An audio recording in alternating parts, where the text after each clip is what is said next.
Just syncing up the audio.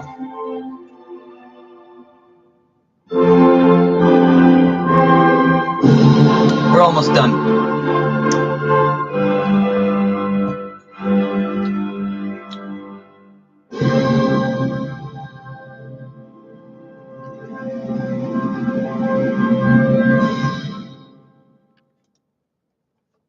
What up, what up?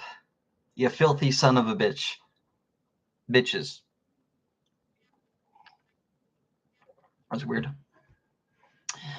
Hey, what's going on, you degenerates of the lesser internet? Welcome back to my YouTube channel, or I hope you will follow me on a journey of debauchery and madness as we discover just gaming and life together.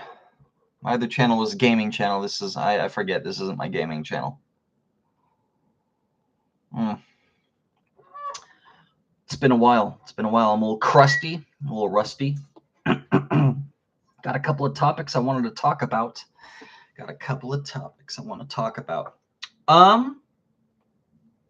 That's a little more serious. Let's talk about that later. Just a quick little check-in. I'm doing fine. I'm doing okay. I'm still exercising, although not as intense as I wish. I keep going back and forth between strength building, working mostly on my upper body, and cardio. And right now I'm more into cardio because I don't really have an answer for that. I'm just doing that. It got a little bit intense. I hurt myself doing my regiment, and I didn't want to completely stop while I healed. I just threw my back out a little bit. I didn't throw it out. I hurt it. Kind of hurts right now. That's why I was doing the stretches, but it's not that bad. It's not that bad at all. Today is the day it would really hurt because I was like doing some improper lifting yesterday, but I'm good. Strength training really does help with that shit. So anyway, I hurt myself a while ago, and instead of just stopping, it was easier just to get on the bike. So I'd get on the bike and I'd pedal, and I got used to doing that. And then so I kind of shifted to doing that a little bit more. So that's what I've been doing. Look at it rolling around over there. You see it? Are you getting that pink mousey? Go get it. Go get that pink mousey. Being all cute and shit. Oh, what up? It's been a while. Yeah, like I said, I'm not leaving forever. Just, I'll still come around every once in a while. I got the need to air my grievances. What the hell do I got over there? What is that? Oh, it's just mail. She hasn't been taking care of it. Gotta beat that ass again. Speaking of beating that ass. Not just playing games, working on health and body. I'm trying to trying to do a little side business on Etsy. Man, I don't know how to say this. Yeah, I'm just kind of trying to get away from the porn industry in general. So I'm trying to shift a little bit. It's become less lucrative. It's still a thing I do without giving away too many details, but it's not something that I'm heavily invested in. I'm no longer trying to grow the business, if that makes sense. For anyone who didn't know, I'm a webmaster of a porn site I kind of manage and I own. And no, I do not put up pictures of myself or my wife. That is not what that is. It's basically one of those shitty thumb sites that there's like a million of. I own one of them. Not going to tell you which one, but yeah, just overall general health. Just not going to lie, spiritual health as well. Spiritual health as well is a factor, but mainly it's physical health. Just trying to get away from that. Just trying to get away from porn, watching porn, masturbating to porn, all that stuff. I guess I'll segue into my first topic, with that. But yeah, just trying to get away from that and do Etsy. I draw. I got some drawings here. I'm trying to do that. My goal is to sit down. I haven't been doing it like I wanted, but my goal was to like sit down every day and draw a picture every day. I'm just trying to play. It's been so long, but I'm okay. I'll show a quick sketch. I drew this a while ago. I'm talking years ago. It's a sniper rifle from Call of Duty. See, not bad. Not exactly bragging, but not bad. Then I was playing with pen and ink stuff. Here's the lamb from Cult of the Lamb. I'm trying to settle on a style. Here's just a quick sketch of it's some city art from City Skylines. I'm just trying to settle on a style. Yeah. So my goal is to just like draw a picture every day, and then like the better ones just throw up on Etsy for a couple of bucks. Just kind of see where that's going, just to get a different revenue stream in other than my porn stuff. So anyway, topics for today. I want to talk about sexual health a little bit. Kind of doing a metamorphosis there, and then on a more serious note, well, this is serious too, but I want to talk about what's going on with Israel and Palestine a little bit. Basically just a PSA for everyone not to believe the fog of war. That's about it. And then I'll finish up with good old Shocktober. I am doing Shocktober again, playing, and I'm having fun, and I want to talk about that too. No one in chat yet. Everyone probably unsubscribed for me. I have like one or two people that they'll pop in and look, see what I'm doing. I got Israel and Palestine in the description too, so I'm probably undiscoverable. Hopefully y'all could watch this going back. All right, so fucking King, Stephen King, y'all, you're Defiant Fungus too? Fuck, I thought y'all were two different people.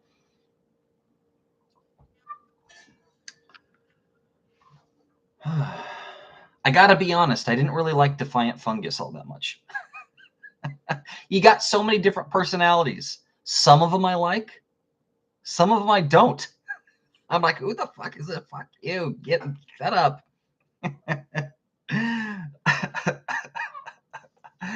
By design, probably. By design. But no one in CU, it makes me feel better. Yeah. I like you, King. I like you, King. I like what you do. I hope I'm not the only one you fuck with.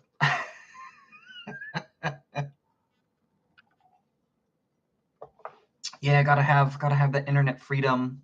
Kind of go around, post and troll and do and say what you want. Well, so keeping up with the the topic, I'm trying to shift away from the porn stuff and do some more Etsy stuff. Mostly because of spiritual health a little bit. I never, and still to this day, I do not feel guilty or weird or wrong for looking at as much porn as I do. It's part of the business too. Like, if I'm not horny or not trying to get off or look at anything at all, like I'm still looking at just tons of porn, just tons. Um, just for the business model, I have to keep up with trends. There's all sorts of weird trends and tags and shit that you have to do. There's some I refuse to do. Like, I absolutely refuse to do the trans stuff. I understand there's a market there, but it's my opinion that it is a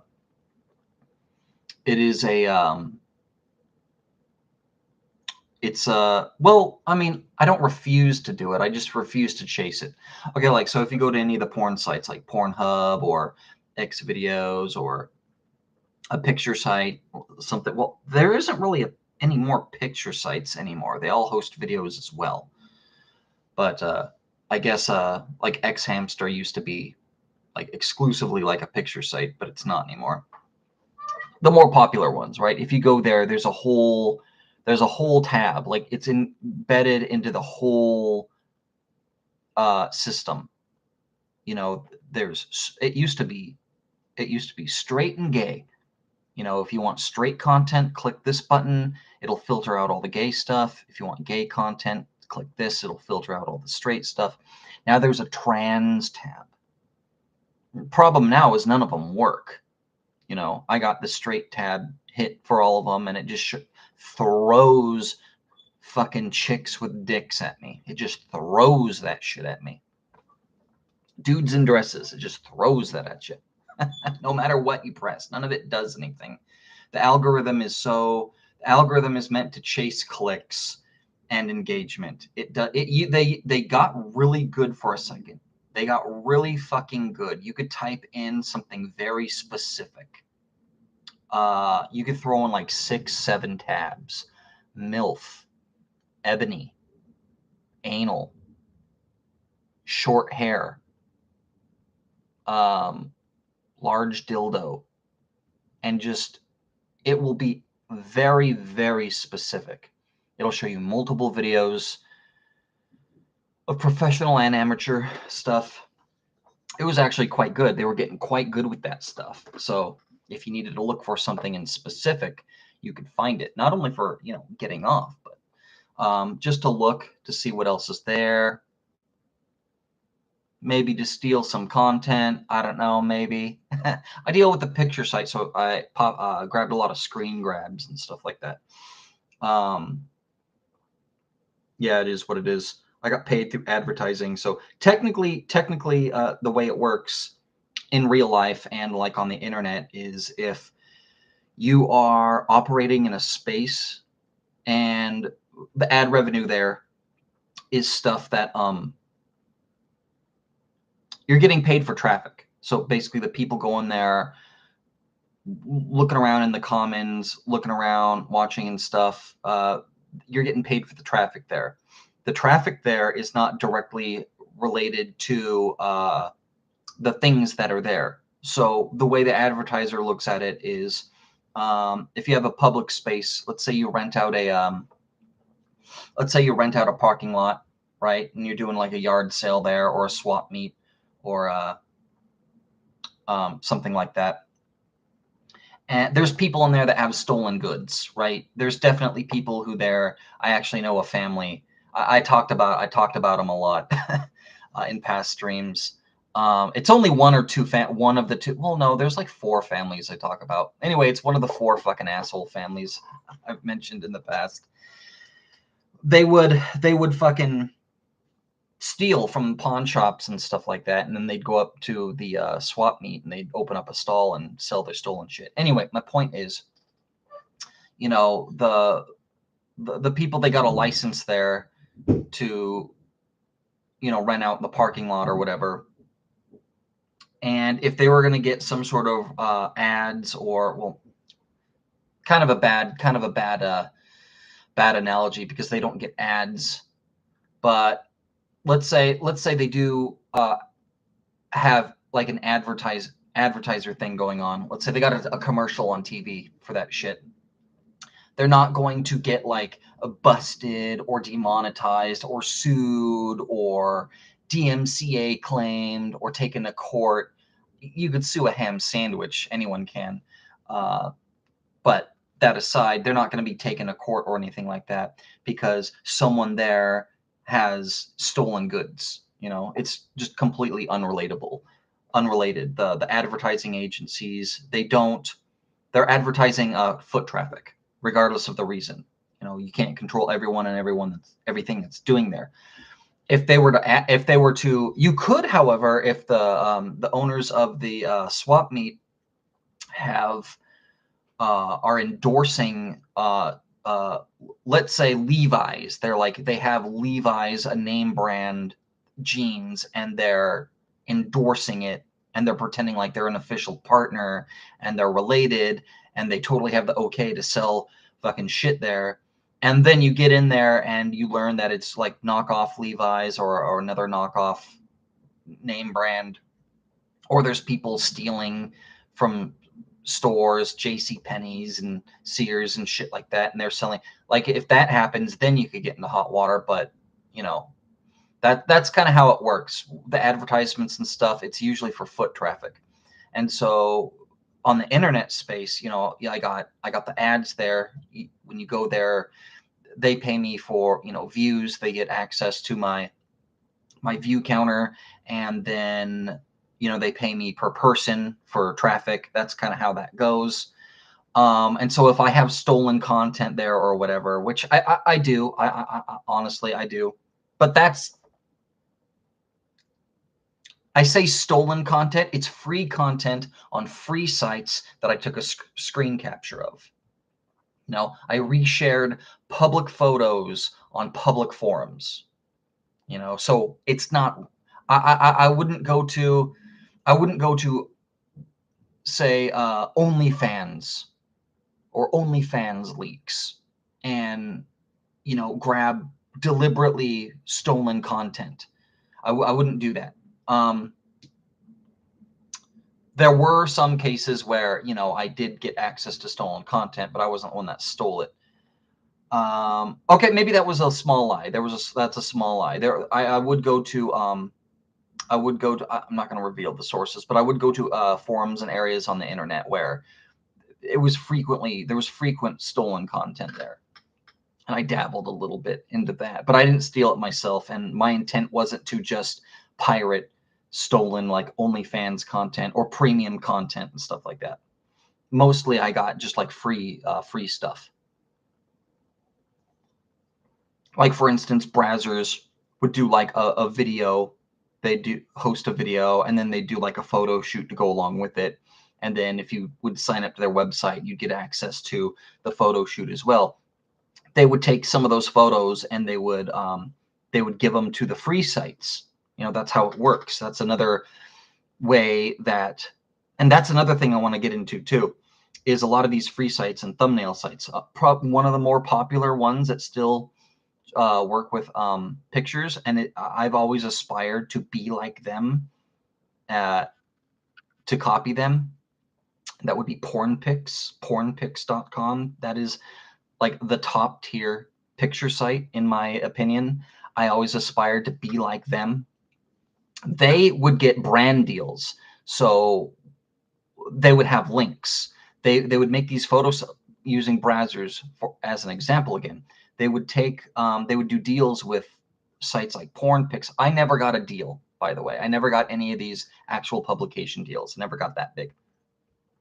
But they would get deals with these publications, and so they would give them. So they would have free sets. So let's say Brazzers, they shoot a porn video with Angela White or something like that, right? You go to their website, you pay them like $15 a month or whatever, and you get access to, you know, all their library of videos and stuff. That's how it works. It's kind of like Netflix. Kind of like Netflix in that way, but porn. Straight up. There needs to be a porn for Netflix to where like all of that's coming next. I bet you that's coming next. I'm surprised no one's done that yet, where you just sign up to like Pornflix or something like that, right? They kind of have those, but they haven't like launched. They're not big. They're not big like Netflix, but like a video site where they host just all of the brands from everywhere. Well, they're already kind of doing that, but we're all okay. You see how like in the video space, like there's like the Netflix wars. There's like Netflix, and then there's Hulu, and then there's Amazon, and there's Disney Plus. We kind of got the streaming wars. We already got that like in the porn space. They're kind of doing their own war thing. Anyway, so these publications, they will lease, they make the photo sets, and then they grab, I'll say, 20 to 50 out of their hundreds and sometimes thousands of pictures that they'll do a photo shoot. Basically, they'll be filming the porn, and there'll be a guy in there with a camera just snapping pictures the whole fucking time, right? And then they'll put them all together in this giant photo shoot. 20 to 30 of them they'll have free, and there'll be a reduced quality image, low pixel count, and they'll have their logo just fucking a third of the fucking they'll have their logo on it, a third of the fucking picture. And they've gotten better where that you got to straddle a line. If it's too fucking big and too abrasive, people won't want to like look at it. People won't click on the image. But if it's too small, people will just crop the image out and then like use it themselves, like throw it up on their feeds or whatever on, you know, whatever website, which is legal, but they don't like it. They don't fucking like any of their content or pictures passed around unless like their logo is all over it, or there's a direct link to their website or something like that. They're really greedy. They're really fucking greedy. And I just generally am not a fan of, you know, any of these publications. YouTubers do this shit too. OnlyFans model, the worst of the worst are literally OnlyFans models. They think their body is, you have to pay to look at them, even in real life. You know, any picture that they snap on of themselves and throw up on Instagram or something like that at all, they think they have a monetized right to that, even though it's in a public space, and they sign an agreement that says, hey, if you throw this shit on the public space, it's public. You do not own it. In fact, we own the rights to it. There's a clause there. They can't like go and sell it. Like Instagram or something like that. But if they want to take it down or allow other users to see it, or, you know, share it, if there's like a sharing thing, Reddit is a good one. There's a big sharing thing there. They're allowed to. But these people, they DMCA claim everyone and everything left and right all the time anyway, violating their own terms. Anyway, so all this to say that these publications, they create these free, the free versions of these of the photo sets, like to about 20 to 50 pictures. Usually it's around 20 to 30. Sometimes it's more, sometimes it's a little bit less, but they'll have deals with the thumb sites like Pornpics, and they'll give them, they'll have it in a format. They have like a little packet that they can download. It's specially formatted for sites like that. So the website holder could just download the pack on the back end and then just upload it into their system, and so they have it all set up, and they have their own page and everything. They got the logos at the bottom. Like these publications have their own channel. You'll see that too, like in a lot of these free porn sites and stuff, Pornhub and stuff like that. There's like the categories, and then there's users, porn stars. Now they have a channel, which each of these publications have their own channel on there. So that's basically what that is. It's all advertising based, and the publications hold the fucking keys to the fucking castle everywhere. And they only deal with the larger the larger ones. And I tried to get larger so I could get, you know, a deal and stuff like that, or start getting deals. And it just never happened. I was still making ad revenue, but not that much. I don't think I'm ever going to reveal the name of my site or how much money I made or anything like that. But just giving you some inside baseball, behind the scenes, how it's made, kind of what that's like. So that's what I've been doing. I had a bigger point until I started derailing towards, you know, ads and revenue and stuff like that. But stealing content. So the way it works is you could have any picture on there. Now, the way it works is the bigger sites, I'll use PornPix as an example. There is almost no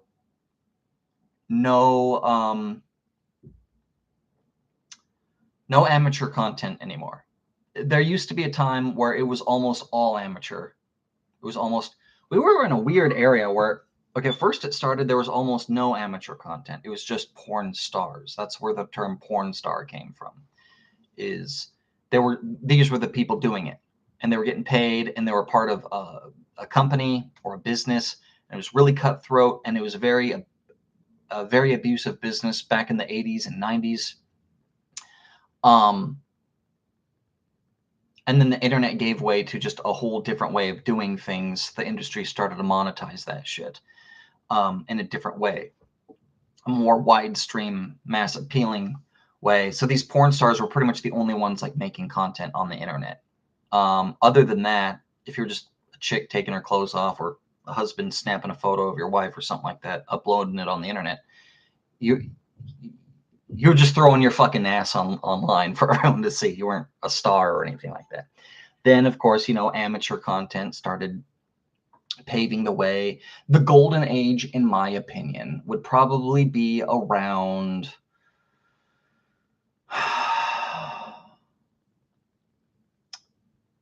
the mid 2000 teens, before 4K took off. But there was still high-res images and photos. People were picture sharing like crazy, as well as video. The porn stars were like at the height of their popularity. There wasn't just one or two, there was tons. And they weren't getting paid as, some of them were getting paid pretty well, but they weren't all getting paid as well as you thought.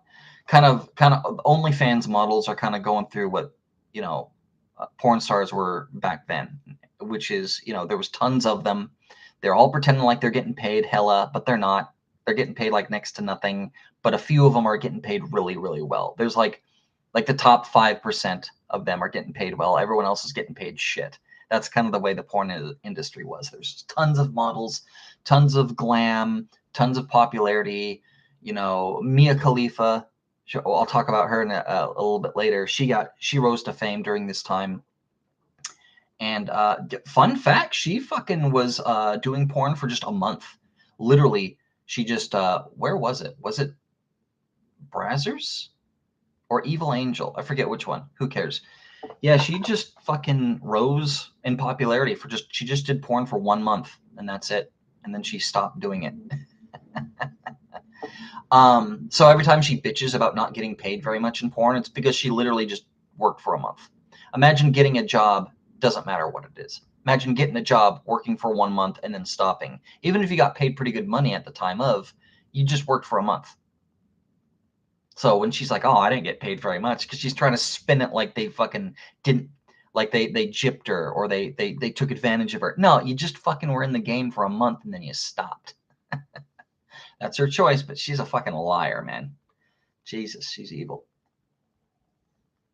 I do not like her. She's not even, her body ain't even all that great. Her body ain't even all that great.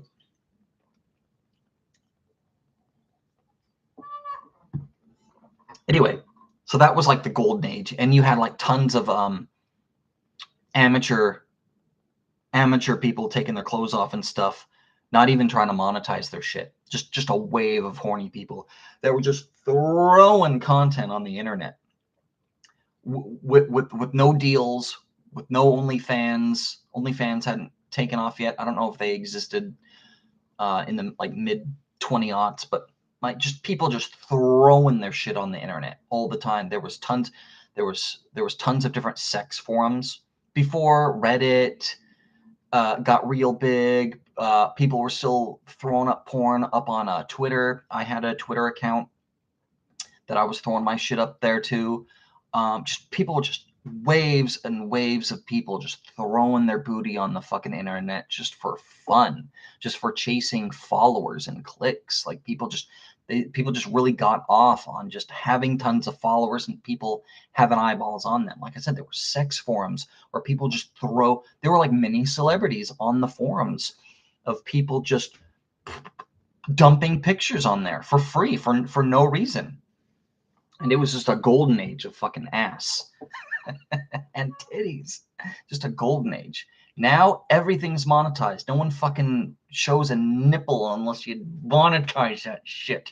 And it's really frustrating and it's really greedy. And I know I'm kind of sounds like I'm just complaining about free porn, but that's the way it worked for so long.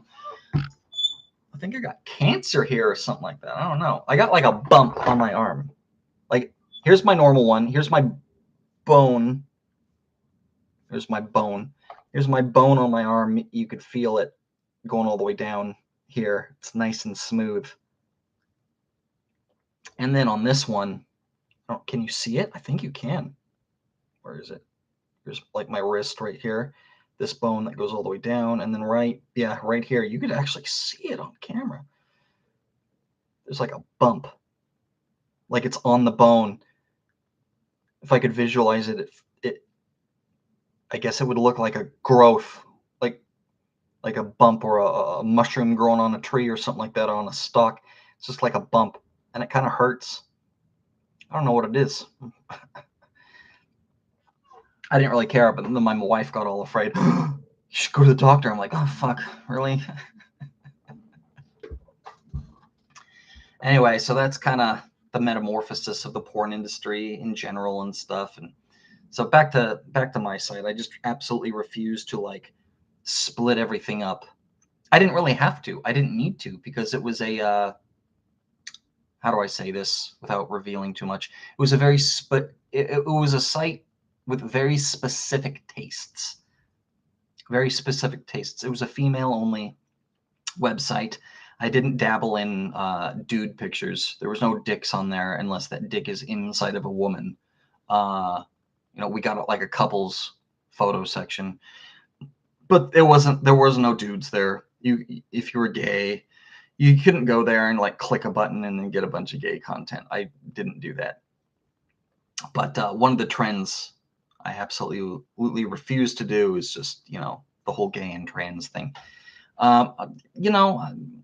No hate towards them. You are what you are. You like what you like.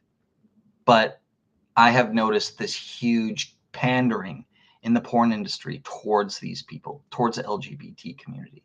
It is tough as a straight dude to just look at porn. Even if you're just gathering data or seeing what the trends are, keeping an eye out on rising stars, where the metrics are going. I try to keep an eye on that so I could adjust accordingly for my site. And like, you literally have to sift through a sea of gay stuff. Even when you have all the filters laid out in front of you, so you don't have to, look at that. Everything's mixed in now. The algorithms are fucked. Like I said, the algorithms used to be very good. You type in something very specific. You could type in 5 or 6 keywords and it'll give you exactly that. It was great. Now, you type in anything. If you type in black or ebony or black woman or mixed race or yellow bone or anything like that that insinuates, a black girl, all it'll do is give you a fucking black dick. That's it. That's all it'll give you. Ebony MILF or something like that. You type that in, it'll show a black dude with a white girl every time. There shouldn't. It used to be very good. It used to be very good. What up? What up? I see that one there. I see. Oh, and they're gone. Every time I call them out, they leave. Whoop. What up? I see you there.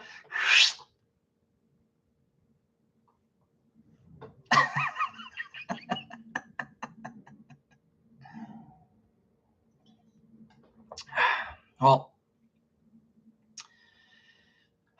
anyway, shit's just gotten ridiculous in that space. It's frustrating. I gotta be honest. Like so there's three reasons why I'm kind of getting away from that. Spiritual health is one reason. I just don't think it's you want up? Come on up.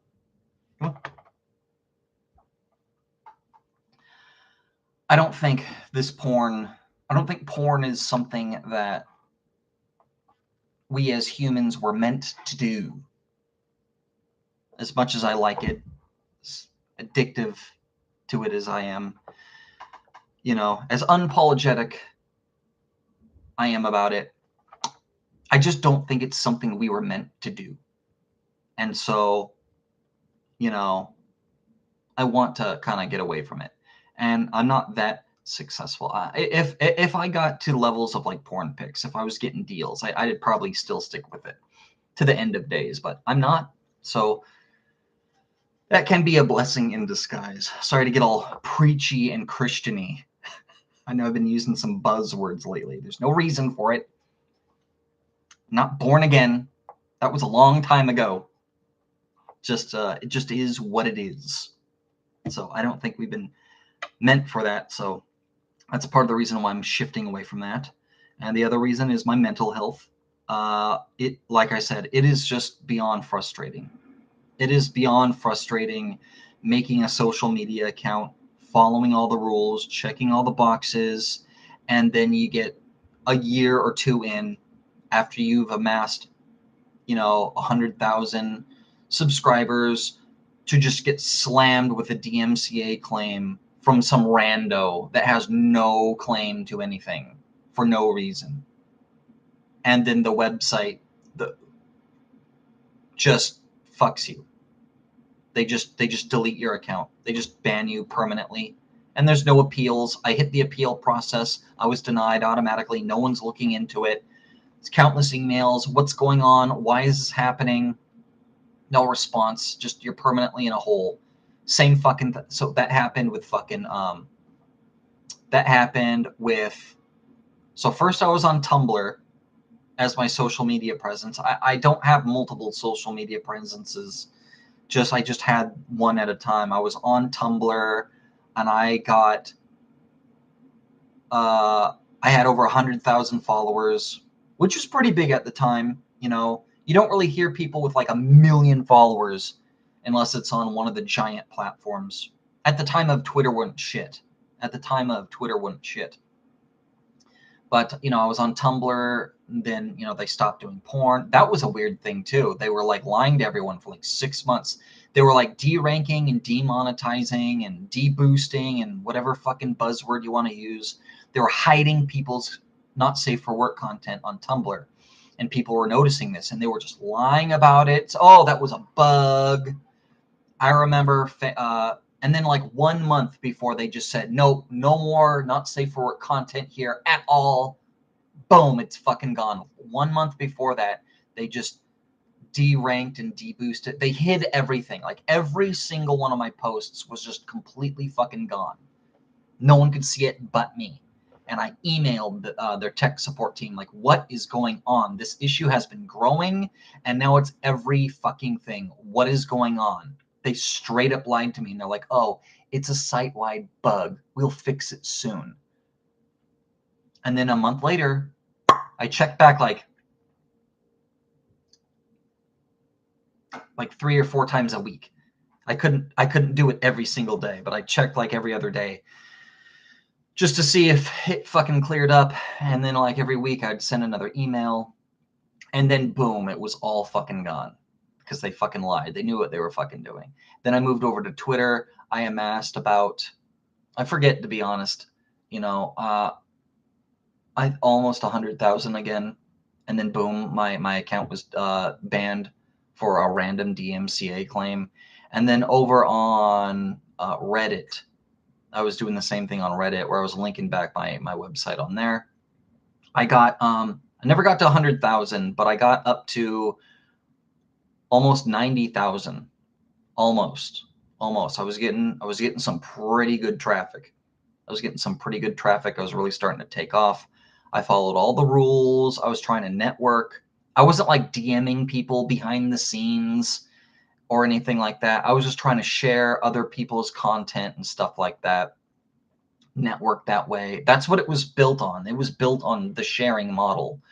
But then this weird culture started taking hold with the moderators. They viewed people who would share content as bots and trolls.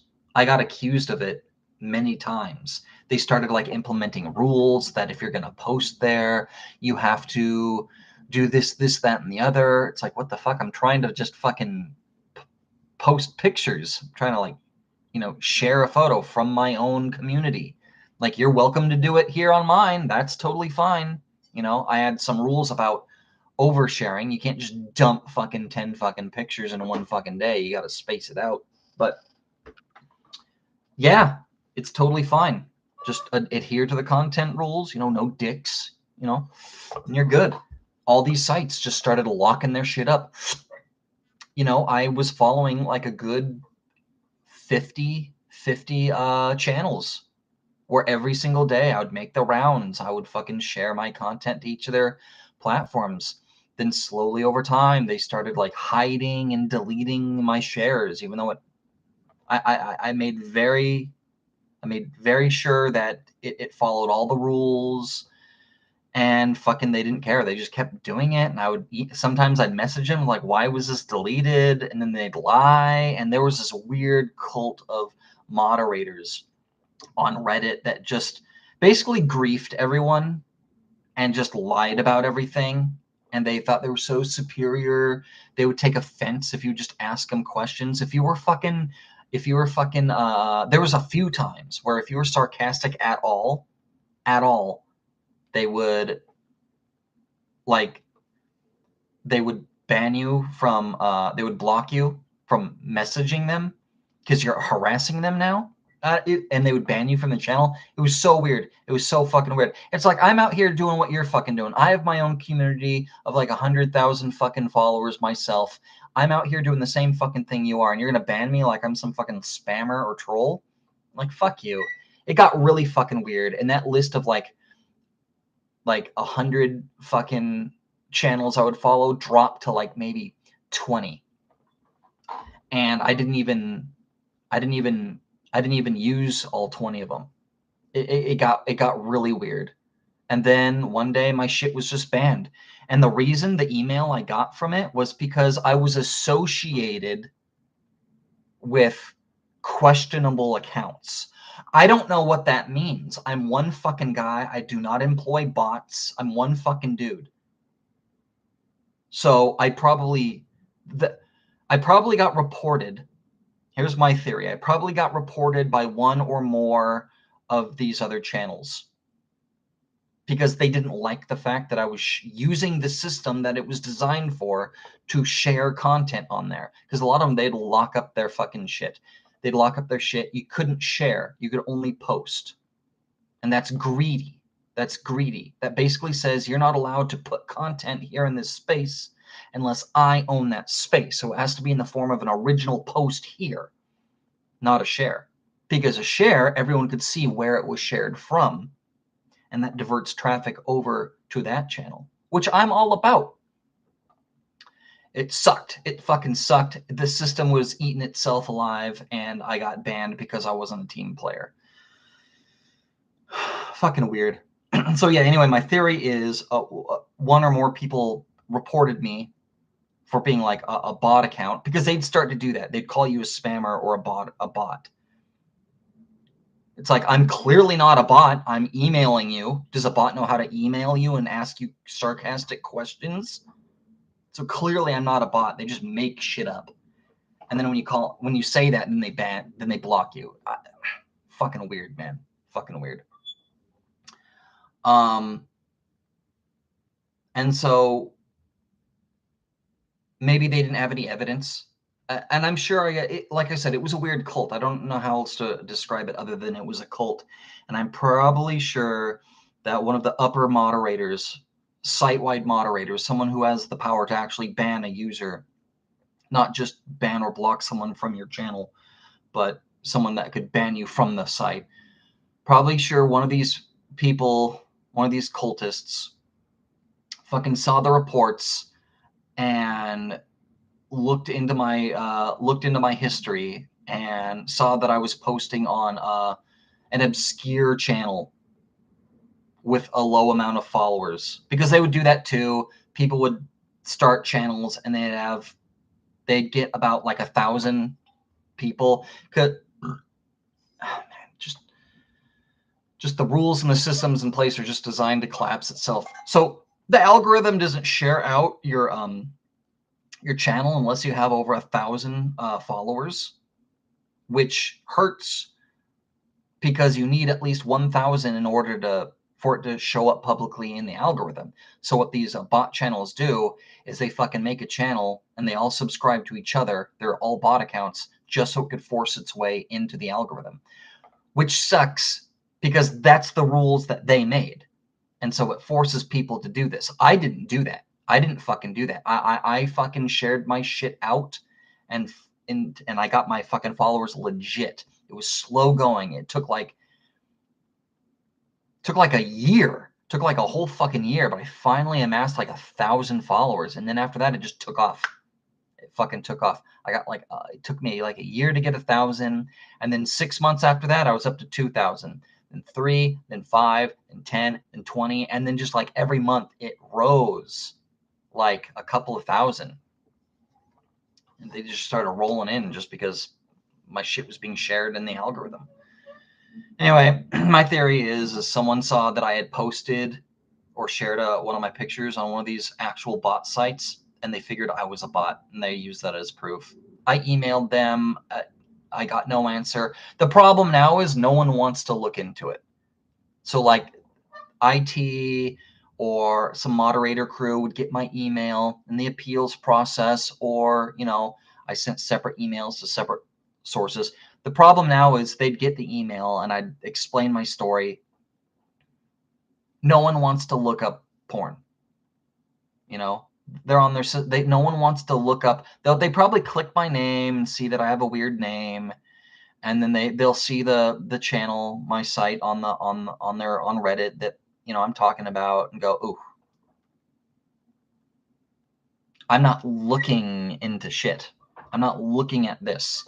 I don't want fucking Carl looking over at the fucking help center, looking over on my screen and just seeing fucking tits and ass fucking everywhere. No one's looking into it. No one's replying to me. No one's bothering saying fuck off. They'll just click oh, this issue has been solved or this issue's been rejected and just move on. That's my problem. No one is even willing to look at it. So that's the mental health side of things. Just the whole thing has been frustrating from top to bottom. Chasing trends, trying to stay within my legal bounds so I'm not breaking any laws or doing anything nefarious. And also a fair bit of child porn. There is not tons, but a fair bit. So I got an open inbox associated with my website. You just submit pictures and I go through them. Half of them are dudes. Like straight up, half of them are just dudes. The other half are women. And of the pictures are women that are women, half of them are like by themselves, just taking a selfie, and the other half, it's like a couple's photo. It's like two people in bed, and they're videotaping each other or something like that. Of the women that are there, like a small portion, let's say like 20% of them are like just women posing as selfies, or someone's just taking a picture of them, but they're solo in the photo by themselves. About 20% of them are that. And then about a third of those are actually applicable that I would accept onto my site. The other 2/3 are some wild thing that just doesn't fit. Just some wild fucking thing. Like they don't show anything. It basically just shows their face, or it shows like some weird extreme close-up blurry photo of like a titty, and you can't tell it's a woman. Anyway, so of these, a very small portion of them, it's, it's not like they have their ID that you could verify, but a small portion of that I suspect is child porn. They're not like 8 year, although some of them have been, but they're not like 8 or 10. They're usually like 15 or 16, like that, and you could just tell. You could tell. There's telltale signs that I've been trained to look at, like for instance, like basically things in the background. It'll be in like a school bathroom. You could tell that it's in a school because like the stalls are different. Schools have like different sized. They don't have adult stalls in the boys and girls bathroom at school. And the room you could tell it's like a 16-year-old's room. You'll see like a like a jersey hanging on the door in the background or something like that with like the school logo on it, and just other things like that. And you could just tell. And so that kind of takes a hit on the mental state of things. It's not fun. I'm sure it is for some people, but it is not fun to have to sift through all that stuff. I like all sorts of women. I even like them young. But, yeah, there's a point where it's just like gross, and it does take a toll on you mentally. Aside from that, though, just the frustrations of having to chase the trends and being told no and banned, and just, it's too fucking much. It's too fucking much. So I want to get away from all that. So all that to say, to segue into, I've also started, it's been a couple of weeks. It's still a little fresh, but it's going a lot better than I thought it would. I've stopped masturbating. So there is a great scene in the TV show. I think it was called Terriers. I think they only had one season.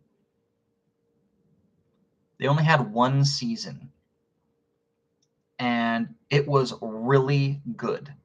If you ever wanted to watch Terriers, it's like 15 years old now. About 10, 15 years old. It's an older TV show. I think they only did one season, maybe two. It was really good. It was this old washed up detective who was in the private eye business. It had some serious like Shield vibes. It was just really gritty. It was good. I really liked it. There was this one scene in one episode where he was talking to this dude. He was like some fucking CEO type fucking guy. He thought he was hot shit because he was like the manager of some fucking construction site or something like that. He was the only one there that didn't have to do any physical labor. He was fit though. Older guy. He was like 40 maybe. There was a great scene there, and he bragged about how he gets off twice a day, every day, no exceptions. Sometimes with help, sometimes by himself. But yeah, it was. That's pretty much how I felt at the time when I saw it. I thought it was a great quote, and that's something I did. I got off not twice a day, but every single day. Every single day I got off. Sometimes with my wife, sometimes not with my wife. Most times not with my wife, because my wife can't fucking go every single fucking day. She could when we first met. Man, that bitch got old fast. But no. Yeah, so that's what I was doing for like ever since I was like, I just kind of did it when I was younger. Like when I was a teenager and 18, 20. I just kind of did it all the time. I did it. I did it. I did it more than once a day. I think we all did, right? When we were that young, there was definitely days we could fucking jerk off fucking like at least twice a day. Back in those days, at least. There was times I'd fucking hook up with a chick and then fucking, before bed, before I go to sleep, I'm by myself, I just crank another one out just because of it. But yeah, that was when we were like 18, 19, 20. But since then, I'm gonna say like 22-ish, I made it a point to just get off every single day. The only times I wouldn't is when it was an accident. I'd be busy or something like that. I'd need to, but I just didn't. And so I just made a point to do it every single fucking day. Then I met Stacy, and we got married, and I just rolled her into my regiment. She knew I did it every single fucking day, and she'd be there to help. If she needed help, she got her help because I was ready to go every single fucking day. And that's the way it's been for the past 20 years or so of my life. And then here I am, almost 40, still doing that.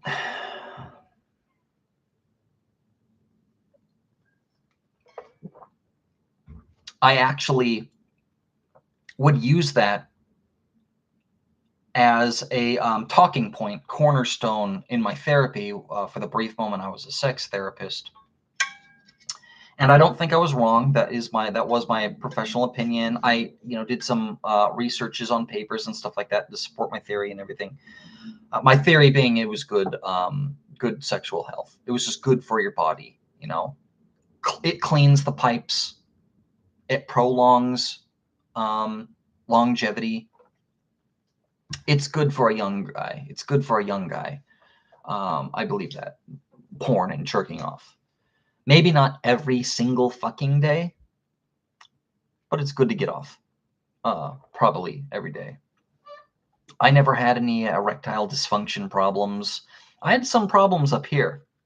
I had some problems, up here retaining interest sometimes, but I've never had any erectile dysfunction. Talking as a 40-year-old man here, by the way.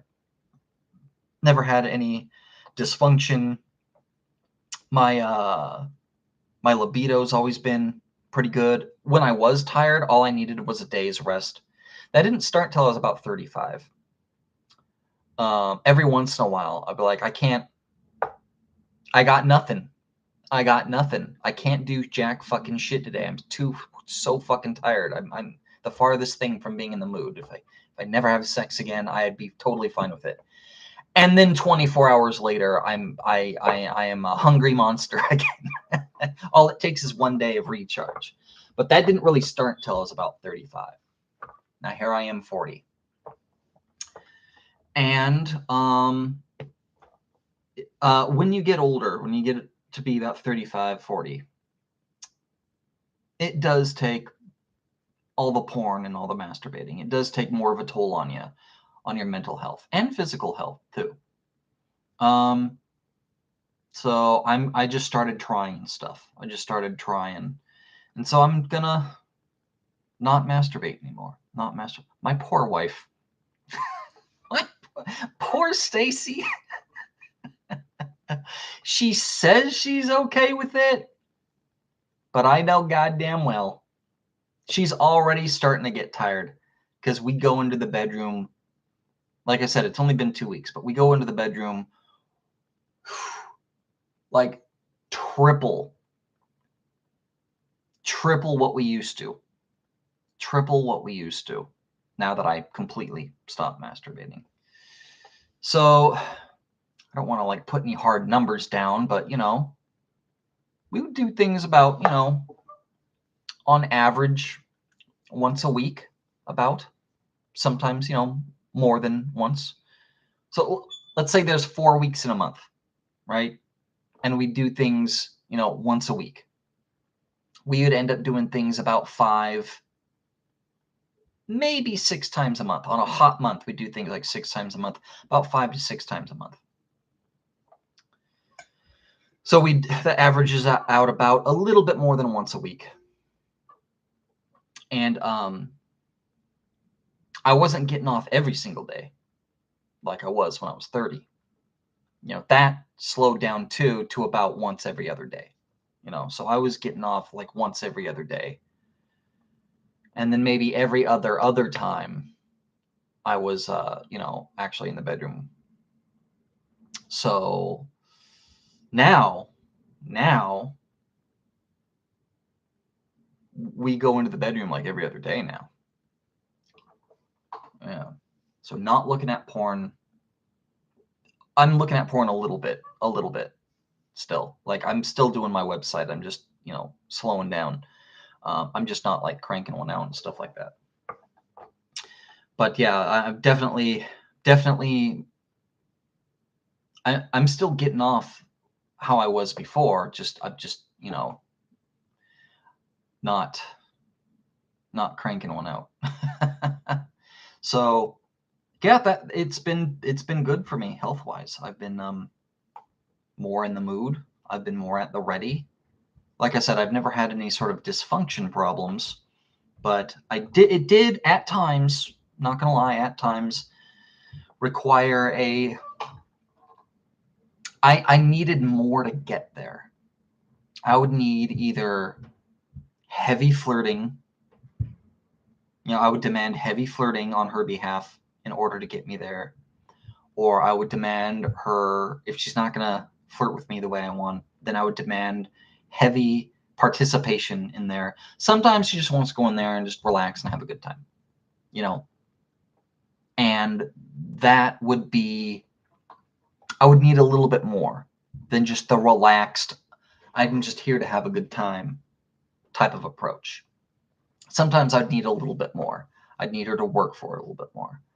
And then other times I would need, more visual stimulation, usually in the form of, pornography. Like she'll go in the bathroom to fresh up and I'd come over here on the computer and I'd look up some tasty stuff to get me more in the mood. So that's kind of how it was. And like I said, I never had the dysfunction problem, the ED, because I always took care of my shit. There's nothing wrong with me physically, and I'd always make sure I got there. But without the proper stimulation, it would be difficult. I'm not going to lie, it would be difficult. Now, though, it's not difficult at all.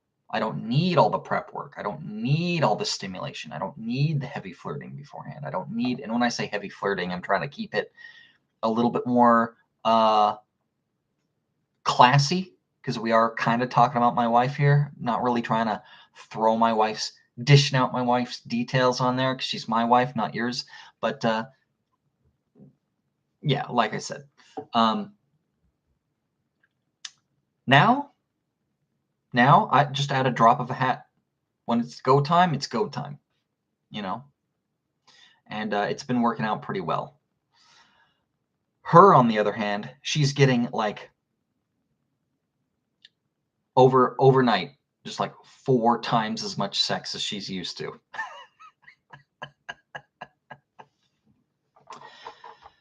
She's a trooper. She's older now too. She's almost 40. She's like 38. And I don't know, man. I don't fucking know. I've been with girls, I think they were just fronting. I've been with women that are about her age when I was younger. When I was like in my 20s, I've been with women who are like 40.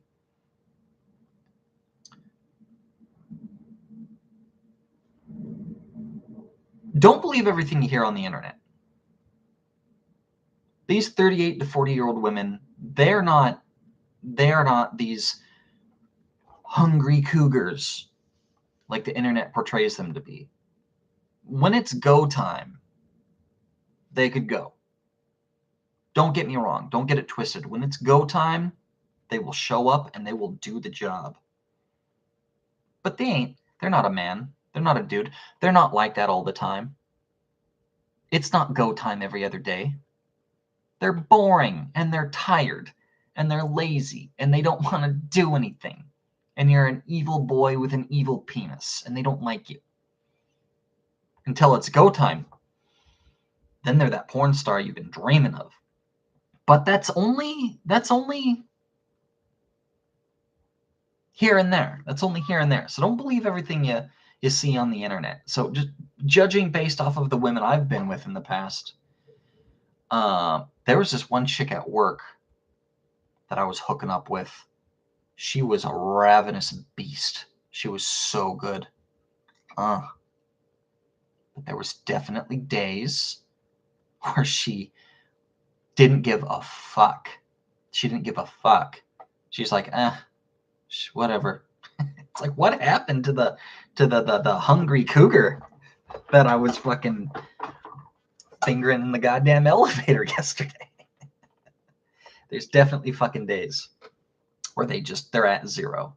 And so Stacy's getting to be towards that, she's getting older too. I'm getting older. We're all getting fucking older and grayer and we're all gonna fucking die. But like, she's not like she was when she was 30 either. 30 isn't 30 ain't. Everyone also says like 30 is, a girl at 30 is like a guy at 20. That's not true either. Stacy at 20 was a guy at 20, I don't know, maybe it's different for no. I've had no. I don't know, it's weird. Like when I was in my early 20s, I went through a phase. I had a ton of fucking girls that were my own age. And then the year after that, there was like a ton of girls. I was about 22. And there was like a ton of girls I had that were like 30 or not quite 10 years my senior, but they were, they all had babies and they were all MILFs and they were all like in their early 30s and shit. And then a little bit after that, before I got married, I had like a ton of girls around like my age right now, like 38 to 40, right? And so I was able to kind of just see the similarities between all of them. And my conclusion is a girl at 20 is way more active and hungry than a girl at 30. The girl at 30 is more experienced and often produces better results. But they're not as hungry as she was at 20.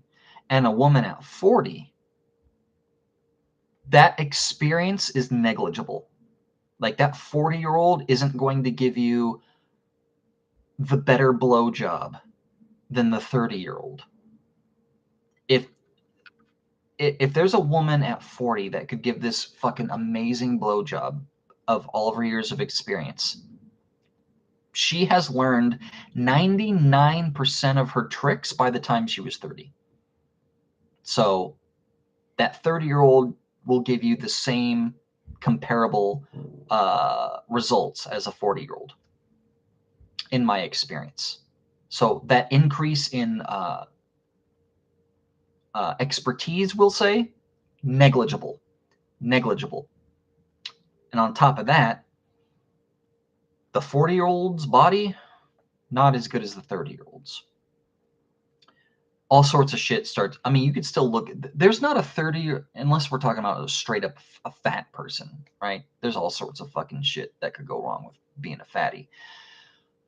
But there's nothing wrong with your body at 30, unless you've had kids or something like that. But there's nothing wrong with your body at 30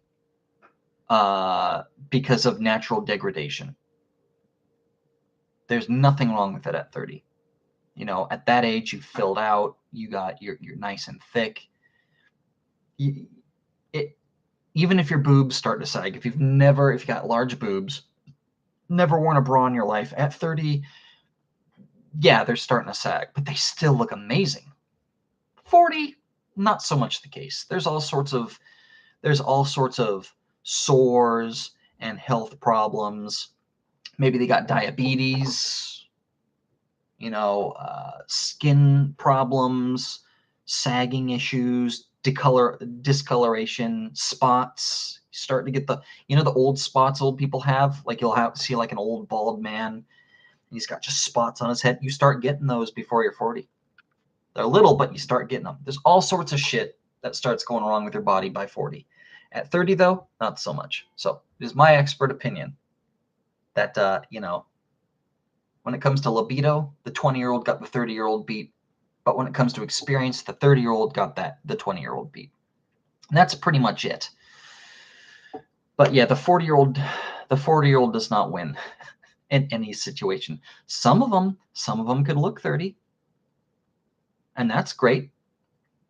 And some 30-year-olds could not look so great. But that's about it. Anyway, not trying to critique women or my wife or anything like that, but she is basically getting like 4 times more sex than what she's used to in these past couple of weeks. And she's been a trooper. She hasn't complained. I think she's been liking it. She didn't at first couple times. She's like, oh my God, again. But then after a couple of sessions and after she got used to it, she definitely got lazy. So like at first she's like, oh my God, again? Okay, I guess. And then after a couple more, she just got lazy. She's like, oh, all right, but I'm just going to lay there. After a couple more times after that, though, she's been liking the attention. She's gotten used to it. Yeah, she's more tired, but just like with any workout or any regimen or any change of pace, you got to get used to the new rhythm. I think she's gotten used to the new rhythm and she's starting to enjoy it a lot more. She just likes the attention. She expects me to be in the mood. She likes that I don't have to go run and look at porn. She likes that I'm ready to go, just in a couple of days afterwards. We don't have to like recharge for a week. That was also another thing too. Is we do things maybe once a week, and the day afterwards would always have to be like a recharge day. Everyone's tired, but after that, I could jerk off again after that, but I would still be too tired to actually have sex and move around and stuff like that. And on top of that, I'm working out too. I did a short. I popped on here for 2 seconds about a month ago. And I said, don't fucking jerk off right before working out. I wasn't huffing and puffing because I had just jerked off. I didn't think I made that clear enough. But I wasn't huffing and puffing because I just got done jerking off. That would be weird. That would be weird. No, I was huffing and puffing because I just got done doing my workout. But before I did my workout, I jerked off. I was like really horny and shit. I jerked off, and then I decided to do my workout. And that didn't work out very well. Because I was so fucking tired afterwards. I got through the workout though. But just, yeah. So that's definitely a factor. Working out, hopping on the bike, getting my cardio in, doing my push-ups and curls with my weights and stuff. That's definitely a factor. Now that I'm not jerking off all the fucking time, I have more energy to work out. And then when I work out, it doesn't drain me of all the energy I have left. So it's kind of nice. Just kind of new territory. I feel like I'm 30 again. And all I had to do is stop looking at porn and jerking off. Kind of weird, kind of different. You'd think it would have the opposite effect, but no, it doesn't. That being said, I wouldn't recommend this for a 30-year-old or even a 20-year-old. When you're 20, you have so much testosterone. Your libido is so high. You absolutely fucking need a release valve. You need a release valve that you constantly need to fucking all the fucking time, every fucking day, twice a day even. You need one. You fucking, not everyone, but most people, I know I did, I needed one. So if you're looking at porn, jerking off every fucking day and you're 20, whether you have a girlfriend or a wife or whatever, even when I was like fucking all the bitches, fucking before I met Stacy, I was still jerking off every fucking day. Like I would either fucking get off every day, and the days I wouldn't be with someone, I'd be jerking off. Even the days I was with someone, I'd jerk off too. Not every time, but like A fair amount. A fair amount. There was times I'd go to work, fuck at work, come home before I go to bed, jerk off. So, man, yeah, it was a thing, man. It was a fucking thing. So I would definitely. I'm not saying porn is bad. You know, that's a narrative too. Everyone's so pro or against. The reality is always a mix between the two. Think of anything in life that you're pro or against. The reality is you're wrong. The reality is you're wrong, and it is not 100% pro or against this thing at all. It's a mix between the two. And yeah. So when you're younger, definitely jerk off. You don't have to adjust yourself unless there's a problem. And you just got to be careful that it doesn't create a problem with prolonged use. I don't think prolonged use of porn has negatively affected me. I just think now that I'm getting older, it's negatively affecting me. Because it's affecting me different now that I'm older. Because my body's different. I don't have the same output of testosterone as I used to. I don't take any testosterone supplements. I know people in their 30s that take extra testosterone. I never needed it. I have noticed a drop since, turning 30. I have noticed a drop, but I'm still good. I'm still good. And the way I adjust is I quit jerking off every fucking day. But I'm still good. I feel like I'm 30 again. So to segue, okay, so I'm tired of talking about that shit. I'm tired of been talking for like an hour about fucking sex and shit. Let's talk about something else, but keeping up with the theme of, being wrong and 100% for or against. Let's talk about the Israel versus Palestine thing. So Israel and Palestine are in full-on fucking war for, I think, the first time in my lifetime. If you're my age or younger, yeah, there's been conflict in the area pretty much, forever. But I don't think there's ever been an actual war since the 70s. Yeah, this is crazy. This is crazy. And what's different now is we are now in the media landscape, the internet years. And Hoboken, it's already started. The media is frantically trying to censor everything.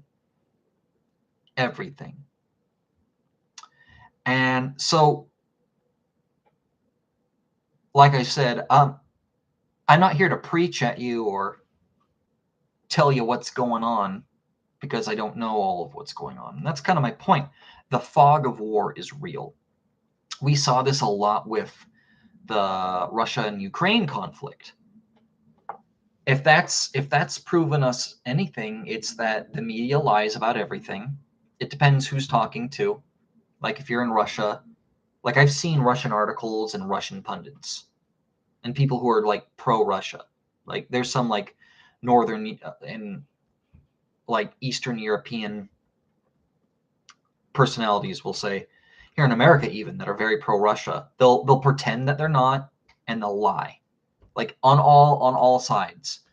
There are pro-Russian people who lie about everything, and then there's I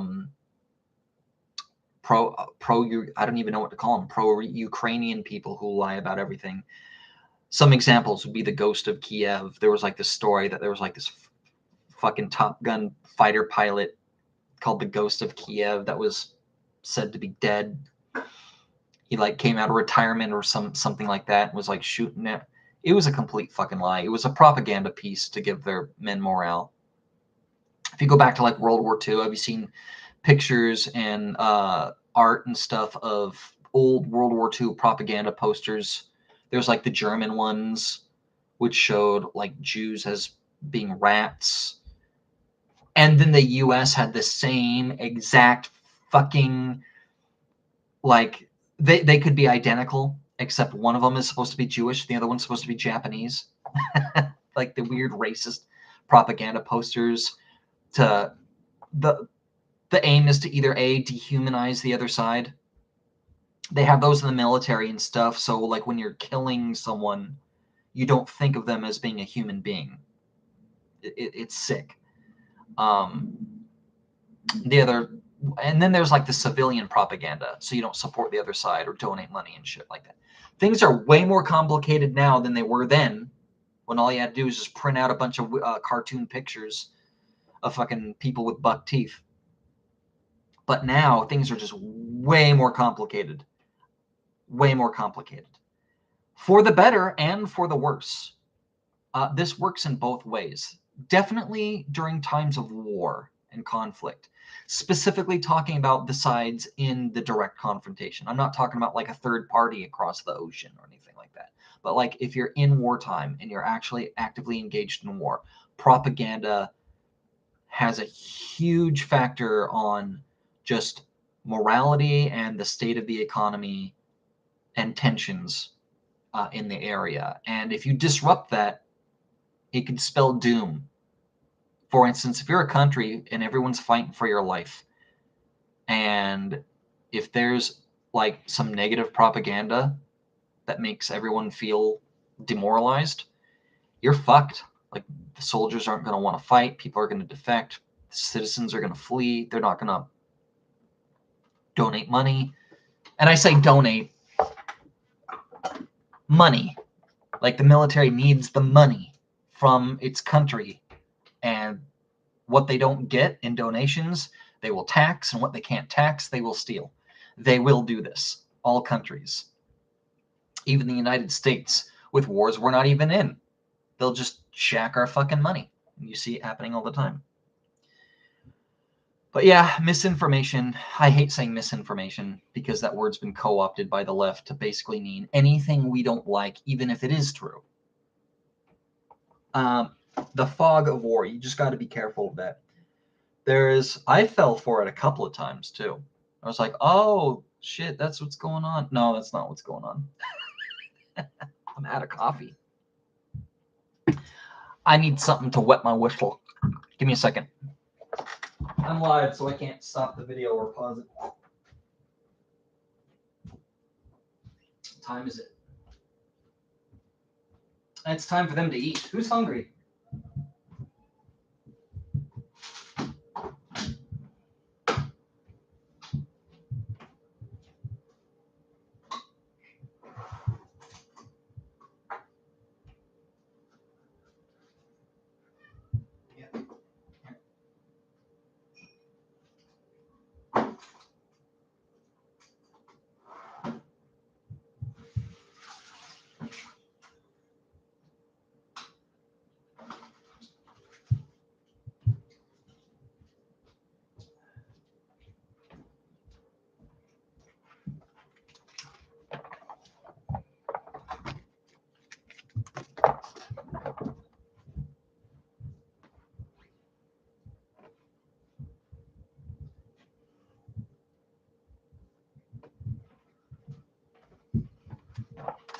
That used to all be one giant fucking spare tire. I got kind of a manly hourglass figure going on there. First time in my life. I saw myself coming back in on the camera here. Woo!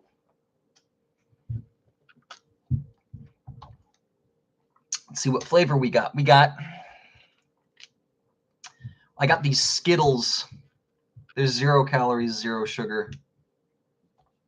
Got these Skittles brand. I don't know what to call them. Water flavors, Crystal Lights. Oh, why is it so hard to fucking rip this off?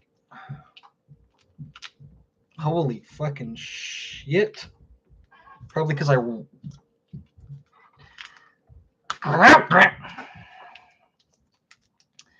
But yeah, man, the fog of war. So basically, I want to talk about the new conflict a little bit, but my main message, the main thing I want to talk about is the fog of war. And just a PSA. Don't be one of those assholes who is completely for or completely against a specific side. Don't be one of those assholes. If you're pro-Palestine, don't be. Don't be one of those fucking assholes. Because you're a fucking asshole. Why are you an asshole? 2 reasons.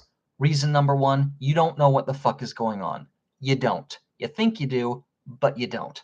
Second reason is the side you're cheering for is just as bad, if not worse, as the other one.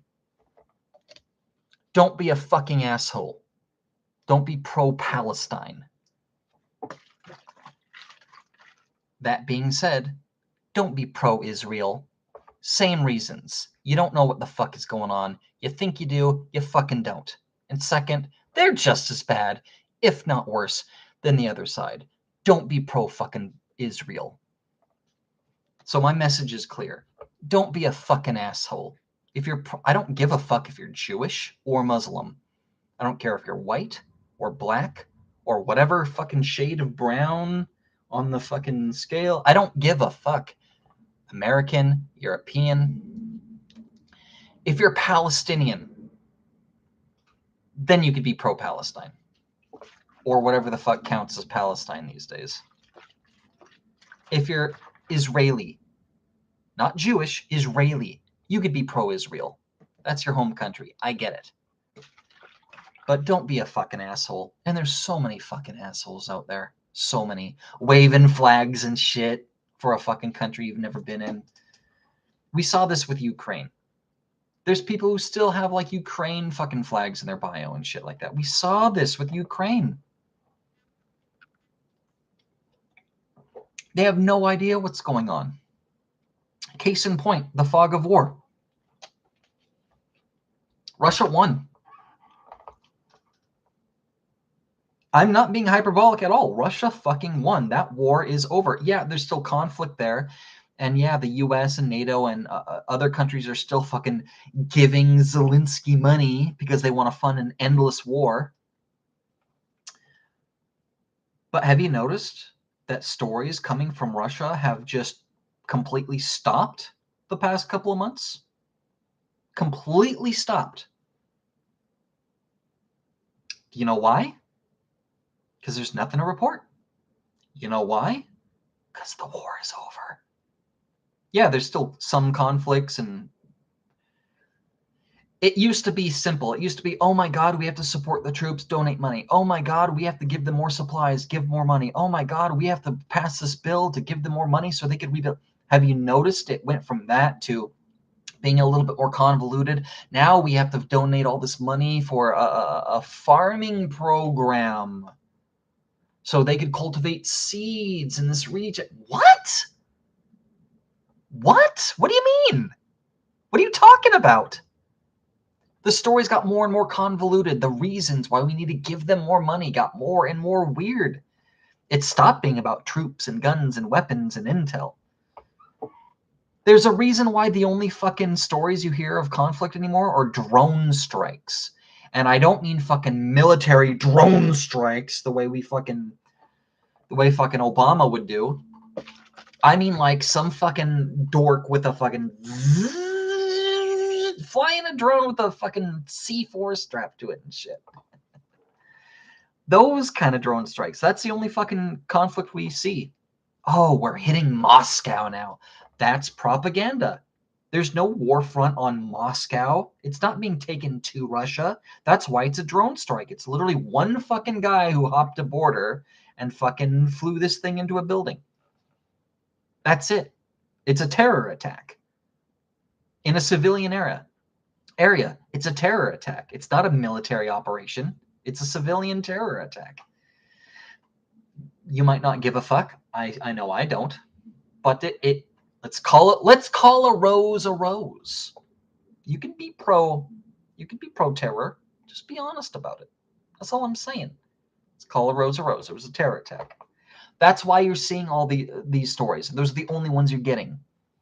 And these convoluted, we need to donate because of seeds or some shit. Why is this? Have you asked that question? Night and day from what the stories used to be, where ships were blowing up pipelines, and now all you see is some sort of fucking reason to fucking be mad at Elon Musk because he didn't want to enable internet or something.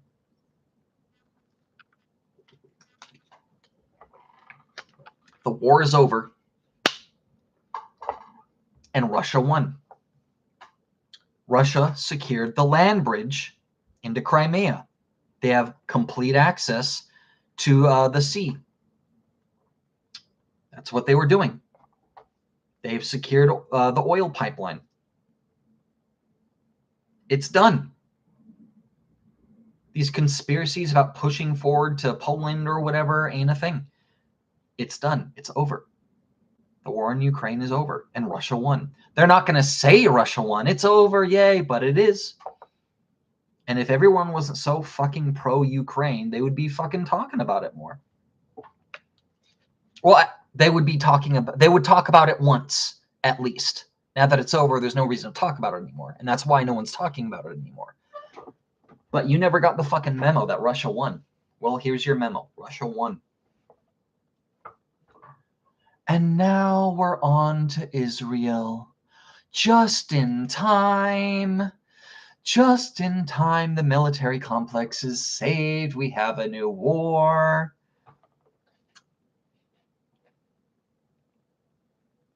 Because of all the weapons that we left behind there that they're using. But yeah, my PSA is, don't be an asshole. Don't support any of this fucking shit. I'm sure there's people in the right, because I know there's people in the wrong. Don't be supportive blindly for whatever weird reasons. And especially don't do it for social justice warrior reasons. You know a weird trend that I've noticed? There has been a weird woke. It's the woke people. But there has been, maybe it's not the woke people. I don't know. It's hard to pin them down. Basically, two opposite opposing sides of the same faction. There has been a large pro-Jewish sentiment in the woke crowd, the social justice warrior crowd. Everything's got to be Jewish, Christianity bad, Jewish this, Jewish that, that the whole, Nazi moniker, calling everyone a Nazi. Now you see the same thing with feminism as you do with I don't even know what to call it. The anti-Semitism. You see the same thing with feminism as you do Semitism. What I mean to say is, with feminism, everything was pro-woman. If you're a man, fuck you, you're the bad guy. Everything's pro-woman. Women could do everything, pro-woman, pro-woman, pro-woman. And then, at the height of that, being a woman wasn't enough. Now it's about being trans. Now fuck men and fuck women. Now it's all about being trans. You're not woke enough unless you're trans. And they're starting to throw women under the bus. Same thing with black people. Now it's not enough that you're black. Now you have to be from some obscure country or tribe that no one's ever heard of. Now it's just not enough. You need to be gay too. Now you need to be a lesbian. Like, they don't give a fuck about black dudes. Fuck those niggers. Fuck them. You need to be a black lesbian woman or gay. Or you need to be from some weird fucking tribe in Peru that migrated here. Or it's not enough. It's never enough with these people. You always got to push the envelope for the more obscure, even if it means alienating your base and fucking throwing whoever it was you were for previously under the bus. It's never fucking enough. And you're seeing the same thing with Semitism. It was Jewish this, Jewish that, Jewish, Jewish, Jewish, Jewish, Jewish. And now, being pro-Israel isn't enough. Now that Israel is backed by the United States, and let's just say it, the people in power down there in the Middle East, now you have to be pro-Palestine. Even though Hamas is literally like bombing civilian targets and using civilians as shields and deploying paratroopers to rape and pillage fucking people living in their homes on the outskirts and attacking. Like, crazy shit. Crazy fucking shit. So, yeah, again, my message, don't be an asshole. Don't support these people. Don't support any of them. So, reason... Uh-oh. Hey! You see him over there? Hey, that ain't yours! I gotta close their bowls up because they overeat. How long was he over there for? Did you notice him over there and he didn't fucking say anything to me? Now he's gonna throw up. Come on, bro. You know what happens.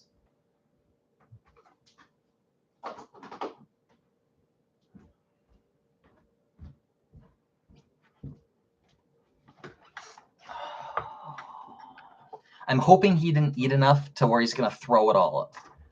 He gets a very set portion.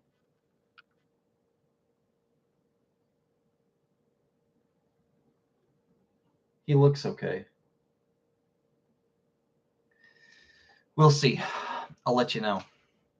But yeah, don't be an asshole. First of all, assuming that you're not in Palestine or Israel. Because if you are and you're watching this right now, you got more important things to do, buddy. But assuming you're not from there, you're from a different country, and this doesn't concern you. Maybe if you're in like India or Iran or a neighboring country up there or something like that, it concerns you. But for the most part, here in the Western world, this don't concern you one fucking bit. Even if your ancestry is Palestinian or you're Jewish, like, let's be honest, you're probably from America, or if you're watching me right now, you're either from America, Canada, Mexico, or the UK. And this shit just doesn't fucking concern you. Doesn't concern me. So don't believe everything you hear. Don't believe anything you hear, actually. You know, like I said, the fog of war, they lie about everything. They'll spin stories. They'll lie. The thing about the fog of war is they lie about who done it. There'll be an explosion or something, and the wrong person will take credit, and the person who actually did it will deny it, or they'll blame the other person for weird counterintelligence reasons, like when we blew up the underwater pipeline. All the news articles, and it's sad too and predictable, because almost every single time, whatever the media reports is wrong. Always, every time. People on the ground don't even know what happened. You know, people in intelligence don't have the full picture yet. Yet media is just reporting on it, telling you what happened. When the fucking that pipeline in the water blew up, that we blew up, the United States, a few months ago, off the coast of Russia there, all the media said was, oh, they did it to themselves so they could use it as an excuse to I mean, yeah, kind of makes sense. Countries do that. They will stage a false flag and use that as an excuse to invade. Case in point, Iraq. You know, we did that with Iraq. There was no weapons of mass destruction there, and they knew it, and they used that as an excuse anyway. Yeah, it turns out, yeah, we just did it. And then we lied about it, and then the media lied about it. Don't fucking believe shit. Everyone's trying to get you on their side. Whether it's these countries, they have a team of propagandists that are specifically designed to put out propaganda to the rest of the world so they could get funding. There are propagandists in the media that are run by the donor class and you know, the CEOs and shit that run those companies. They lean certain ways in politics. It trickles down. It trickles down. So the way it works is the media lies because it's controlled by a handful of people in the donor class, and they employ a bunch of fucking left-wing idiot. It's always left-wing. There's no right-wing. Even the right-wing media aren't right-wing. They're not. They're just not. It's just a complete fucking lie. Case in point, Fox News. Fox News was never right-wing media. Never. They just played the role of controlled opposition. They were never right-wing. It was ran by a fucking left-wing lunatic the whole fucking time, and they saw a monetary opportunity to put out some right-leaning news. And, you know, and then, you know, Tucker Carlson was, you know, showing everyone a peek behind the curtain a little bit too much. They had to get rid of him. How'd that? There we go. I hate when I do feminine snaps. I'm like, I hate when I do that. Like, I don't get a good grip sometimes. But anyway, yeah, they got rid of him, and just the mask came off at that point. But for a long time there, people were like, "Ooh, Fox News is right leaning," and that. This is what I mean by the idiots. There's the people at top that employ a bunch of idiots that just follow the politics. These same idiots, they don't know what they're talking about. These same idiots will just follow the narrative wherever it goes. And these same idiots should know that Fox News is one of them. But they aren't.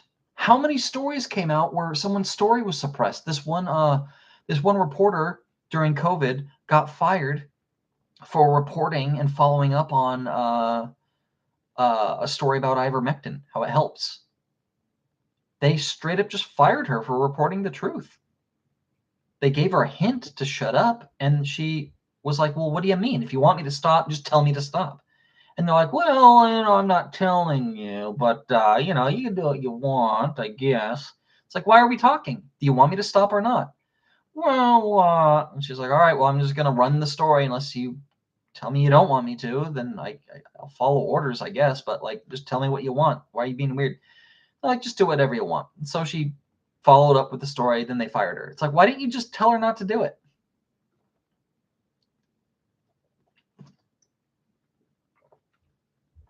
Yeah, do y'all remember that one? And there's countless other stories there at Fox as well. And then the big one, of course, is when they fired Tucker. Fox News was never right-wing. Never. They suppressed the fucking Hunter Biden story. They suppressed that shit. They never fucking were right-wing, ever. There is no right-wing media group. And why? Because the CEOs and the donor class that run these companies are all part of the Democratic Party. All of them. There's not one exception. There are media companies, but those are all like independent, or they're grassroots, or they're newer. Something like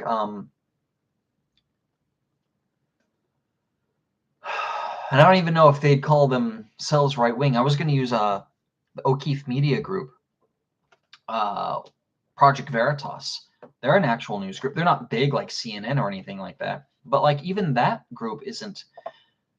They fucking were infiltrated by the donor class, and they fucking cast James O'Keefe out. Fucking weird, man. So yeah, all these people, they're all the donor class, and they have close ties to politicians, and they give kick-ups. They donate to make sure the people in power are people. It's not really about right or left or Democrat or Republican. What they do is they have people on the take. They're corrupt. They support people. They don't care who they support, as long as the people that they've donated money to, who owe them something, are in power. Because if they need a favor, or if they need a bill push that's going to benefit them, they'll do it. And that's how it works. Because if you don't, I mean, sure, you get a bunch of donations by some powerful people and then get into politics. And then when a bill comes across your desk and they're like, "Hey, we really like this. Remember the $100 million we donated to your cause?" If you say, "Yeah, thanks for your support, but I'm going to do what I'm going to do. Fuck you." They get blacklisted. Then in Congress and the Senate and shit, all the fucking donor class politicians that got elected, not by grassroots, then they all turn on them, and they vote them out and stuff like that. It's a mess. It's all corrupt. Anyway, all I mean to say here is everything's a fucking lie. Everything's a fucking lie. And if they're telling the truth, it's because the truth just happens to align with what they want to tell you. But they're always going to tell you what they want. They're always going to give you the message that best suits them, whether it's the truth or the lie. Always, every time. And the Democrats and these pro-war individuals and all the people in power, all the Bezoses, all the Bloombergs, all the Gates, they're all in bed together and they're all pro-war, and they're going to push this. That is what they are going to do, and they are not going to tell the truth unless it benefits them. That is the state of the media, that is the state of politics, and that is the state of war, at least now in the modern day. And so do not trust anything. Don't be an asshole. Don't be an idiot. Just fucking don't. Don't believe anything. Don't be pro this or pro that. Don't let anyone guilt trip you into saying that you're, oh, well, you're for the other side since you don't agree with me. It's just ridiculous. It's the same thing as Ukraine, but I believe this is going to be much worse than Ukraine. Much, much worse. This might be the start of World War III.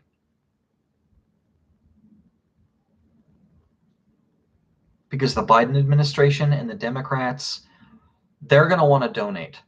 They're going to want to throw more money at this, just like they did to Ukraine. Don't be surprised if there's another $100 billion bill full of pork and other weird shit, because we have to fucking donate. And then they're going to label it weird too, like, oh, the victims of the this and then that. It's like, we're not even going to know who we're giving the money to. And then people are going to speak out against it, and then you're going to be accused of, and this is where shit gets really weird, because there's a lot of pro-Palestine people too. There's going to be a lot of pro-Palestine people too. Like I said, I was going to talk about Mia Khalifa. She fucking built her career on shitting on the Muslim community. The Muslims hate her. She has a fucking, what's it called? Futabi? The thing where they put out a fucking hit on you? She's got one on her by the Muslim community. Maybe they took it off later or something like that. I don't know, but she launched her fucking, I don't even know what the fuck she does. Her non-porn career. She launched her fucking non-porn career after the fact, based off of how bad she was treated by the porn industry and how bad she was treated by the Muslims. They all want her dead. They hate her. And what is she doing? She's out there at a anti-Israeli protest, calling for the deaths of all the Jews. Like, whose side are you on? Like, I don't, like the side you're on hates you. Like, what are you doing? I don't understand. I don't understand. Oh, man. But it's just started. It's just started, and I'm seeing a lot of people tired of it in general. Just tired of, oh, there's another war somewhere about something. Who cares? People are starting to get, I'm not going to say, we're already desensitized. That's not the point I'm trying to make. We're already tired. Not the same thing. It's always conflict. It's always war. It's always having to do with someone we don't give a fuck about. And the end result is the same. We just have to give billions of dollars in tax money that's going to degrade and devalue our way of life here in the homeland. People are fucking tired of it, whether you're right or left or whatever. And so that's going to be, they're going to have to go harder with the lies and harder with the rallying and the harder with the fog of war and the harder with the propaganda in order to fucking rope you in. And people are, if the fucking political cycle for the last 10 years has shown me anything, is people are fucking stupid. People are fucking stupid. In 2020, I thought the entire country woke up enough to vote for Trump. And what happened? Just a few fucking harvested ballots in some swing states. Biden, really? The guy in 4th place in the fucking DNC debates back in 2019, fucking Bernie Sanders was the guy. I'm talking about votes, who people wanted, who people voted for the fucking debates. When they had the fucking stage of like 20 fucking Democrats. Fucking Bernie Sanders was number 1. And then it was Yang. And then I think it was Buttigieg and then Elizabeth Warren. And then Joe Biden was number fucking like 5th. He was behind all of them. No one was thinking of the fact that Joe Biden won that thing and got pushed up to go against Trump. That would be like fucking that would be like Mike Pence winning the RNC debates. And he's going to be going up against Joe Biden. Like, what? That's not going to happen. But that's what it would be like. No one thought of him. No one liked him. No one wanted him. Nobody.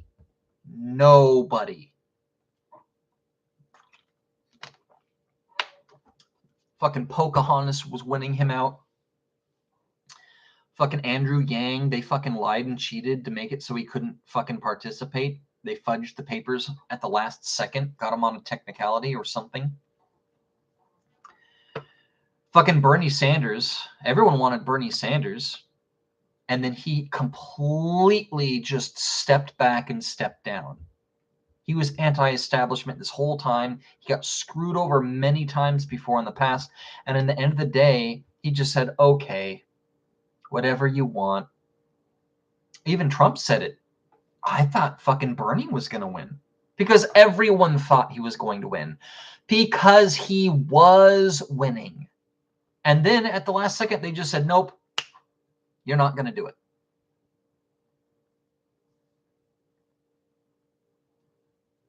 I ain't even talking about Republicans and the right and conservatives or Trump or nothing like that. I'm just talking purely on the Democratic side. They were cheating in their own fucking thing to get their own fucking guy floated to the top. Doesn't matter what. Why even have the debates if the guy in 1st isn't going to win? If the guy in 2nd isn't going to win? If the guy in 3rd ain't going to win? If the girl in 4th ain't going to fucking win? If they're not going to be floated to the top, why even have this thing in the first place? That should have been everyone's fucking. If they're going to cheat in their own fucking circuit among their own fucking people, they have no qualms about doing it when it comes to someone else. Yeah. So if anything has taught us anything, this past decade, is that it's all corrupt. Don't believe a goddamn thing unless you see it on paper in 4K. You got the full video. Even if you see a video, now we got the deep fake shit. I've been fucking with the deep fake stuff too. That shit's crazy. It's really good when it comes to some things and really bad when it comes to other things. I'm not going to get into that. But yeah, don't fucking believe a goddamn thing and don't be a fucking asshole. Don't go on social media and say anything. Don't say anything. Don't say anything to your friends and family because you're a fucking idiot and you don't know what you're talking about. Just say what you know. Warn people. It's the fog of war. Someone's going to lie because they want your money and support. And you might be fine with that. You might be like, well, they deserve it. That's where the lies come in. Do they? Or did they just feed you a line of fucking bullshit so they could take your money? Yeah. Just don't. Anyway, shit's just starting to heat up. I believe it's going to get way crazier than the whole Ukraine situation. Everything's going to be mass demonetized except for the news groups. The news groups, it's going to be interesting too because, like I said, it ain't woke enough to be pro-Jewish. You got to be pro-Palestine now. And there's infighting there. That's going to muddy the waters even more, but that's not going to stop the donor class because they're going to need their money, and that's not going to stop the fucking war machine because they're going to want their money too. And so they can't use the media and the activists the way they have been with the election cycle and the Ukraine. They just can't. So things are going to get weirder, and maybe even just the war machine in Washington, D.C. might just say, fuck it. We're going to make you give us money. We can't win this thing by lying. We can't win this thing by cheating. We're just going to jack your fucking money, and there's nothing you can do about it, or we're going to throw you in prison like it was January 6th. Or Canada. Crazy fucking shit. Watch out. Hell, I might be in prison a year from now because of this fucking video. They're going to use this as an example of a terrorist. I'm a pro something.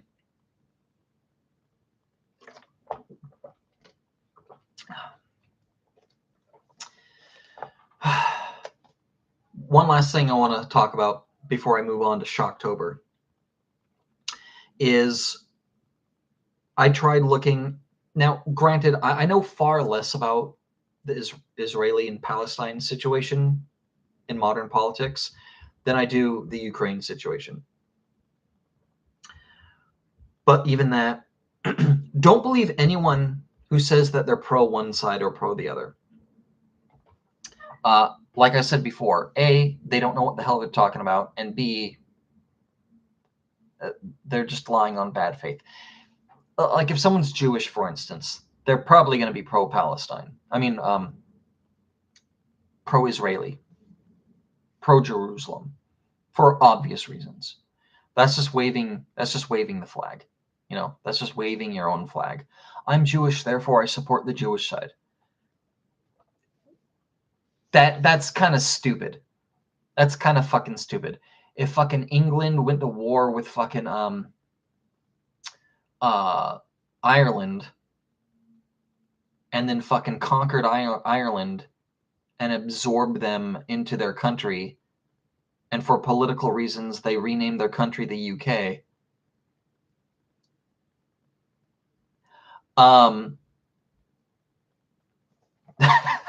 That's literally what happened.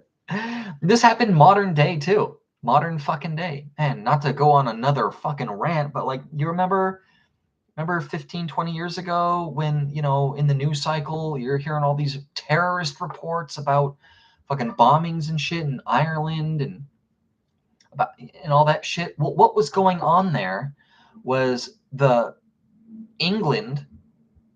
Britain had have slowly been fucking dominating and taking over Ireland for the past couple of decades. Ever since the fucking wars back then. Hell, fucking Braveheart. It was a whole fucking era of war. The Ireland and Scotland were fucking fighting goddamn England. And King Edward Longshanks and shit fucking was a tyrant. He was the bad guy. That shit never fucking ended. And it carried over to modern times. And then when war started shifting to a more economic battle in fourth and fifth generation warfare, Britain finally conquered Ireland and Scotland, and and for political reasons they merged all the countries together as the UK. That's what the UK is. That would be the equivalent if the United States conquered Canada and we conquered Mexico. There's no more Mexico. Fuck the Mexicans. There's no more Canada. Fuck the Canadians. And you're all just under our rule. But we're going to rename ourselves the United States to the United Northern Countries, the UNC. If the United States was renamed the UNC and it encompasses Canada and Mexico because we conquered all of them, and we put down all opposition, and anyone who fights back, we're going to label them a terrorist. That's exactly what the UK did. Exactly. And I'm not even exaggerating a bit. It's fucking horrible. I don't even know what my point is. I guess my point is that shit still goes on modern day. Scotland. You don't ever hear about anyone being pro-Ireland. It's gone. It's all fucking gone now. History erased. That being said, where are all these woke actors and actresses? Seth Rogen comes to mind. Sarah Silverman and shit. These Hollywood Jews, right? Every time a conflict comes up, where are they? I could be wrong. Seth Rogen might be fucking fucking causing a shitstorm on Twitter right now. I haven't exactly checked, but where are they? They like to speak out a bit against content creators and random people. Seth Rogen in specific. He really likes to go hard with the pro-Jewish thing. If you say something he doesn't like, he calls you being anti-Jewish. He starts with are you Jewish? It's weird. But where is he and his other Hollywood Jews? Where are they when it comes to conflicts like this? When the SJWs in their circle are being like pro-Palestine? Where is Seth Rogen calling out Mia Khalifa and all these other fucking activists who are in their same space? Now that there's an actual conflict and people are saying actual anti-Semitic fucking statements and shit, like saying like, oh, they should all die and shit. Where are they? Where are they? They're fucking cowards. They got nothing to say now. Now that someone's that shit is wild. That shit is wild to me. I'm no activist. If I'm gonna be real with you, I don't really give a fuck when it really comes down to it. When it comes to any of these people, I like to stay out of conflict. But like this guy is always pushing Semitism and even going as far as attacking other people and stuff. I've never seen Seth Rogen say one anti-Muslim thing ever. And now that there's this conflict, he's silent. And when people in his own space are saying blatant kill the Jews statements, he is silent. And it's really fucking weird. It's really weird to me. Anyway, that's why I say shut the fuck up. That's why I say don't be an asshole like Seth Rogen. If you want to be pro something, I guess, but you come off like Seth Rogen. Like, how much do you really care if you're not going to say anything about people blatantly being anti-Semitic and calling for the death of your people because you support Palestine or something like that? He wants to stay out of it now that shit's real. Don't be that guy, man. Don't be pro anything. Call for the deaths of people. Don't fucking be, because they're lying to you. Even if they're telling the truth about one little bit, they're lying to you about everything else. It's just so, it's fucking crazy.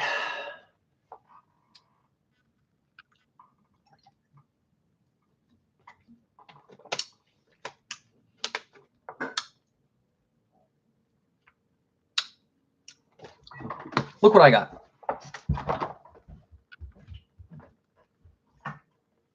That kind of hurts still.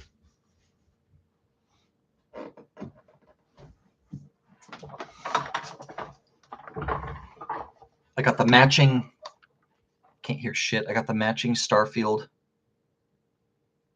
I really like this.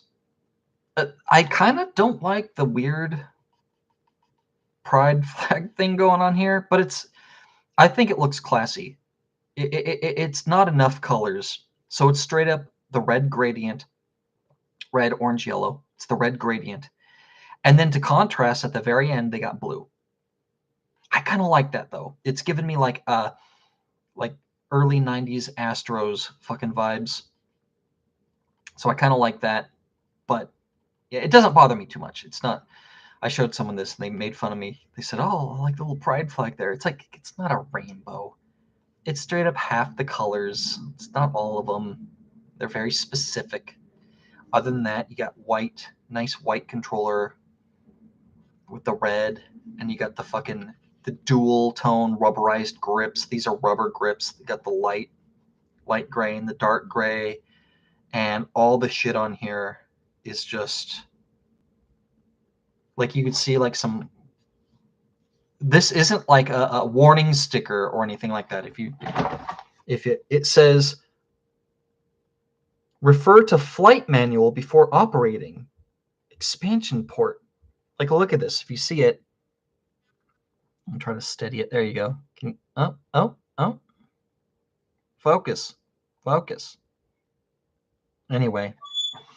And then you got like the up close and shit. There you go. Nice gold. And you got red fucking plastic under there. And then to top it off, you got the see-through triggers. It's just really good. A lot of care and detail went into this thing. Same thing with the headset, the matching headset. You got all the fucking shit here on here. It's great when you turn it on. It shows the startup. It plays the startup. The ship startup noise, like if in the game. Problem with all this, though. Is, of course, I was screaming and shit because I couldn't hear anything. That does a pretty good job of insulating outside noise. The problem with this, though, is that Starfield sucks. I don't think I talked about it.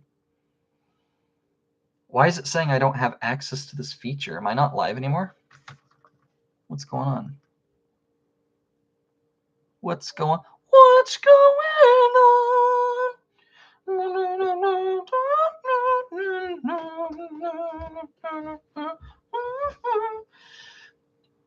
Yeah, I haven't talked about it, but I guess I'll talk about it now.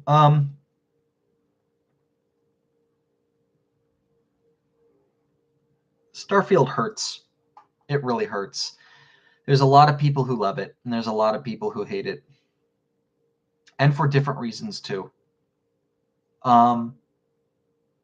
There's a large group of fanboys. There's some dichotomy here when it comes to like the politics in Israel and Palestine and being pro and against, and the whole "don't be an asshole" angle, and there's a big fucking comparison between that and this. There's people for Starfield and people against Starfield, and a lot of them are fanboys. A lot of them are hating on Starfield because they're Sony fanboys, and there's a lot of people who pretend to like it, and they're just saying it because they're Xbox fanboys. It hurts to talk about because it hurts to say it out loud. I bitched and said some shit to Stacy, but other than that, I haven't said much on it, and it's because it hurts. It hurts. I was so excited for it. I just wanted to play the next Bethesda game in space. It sounded cool.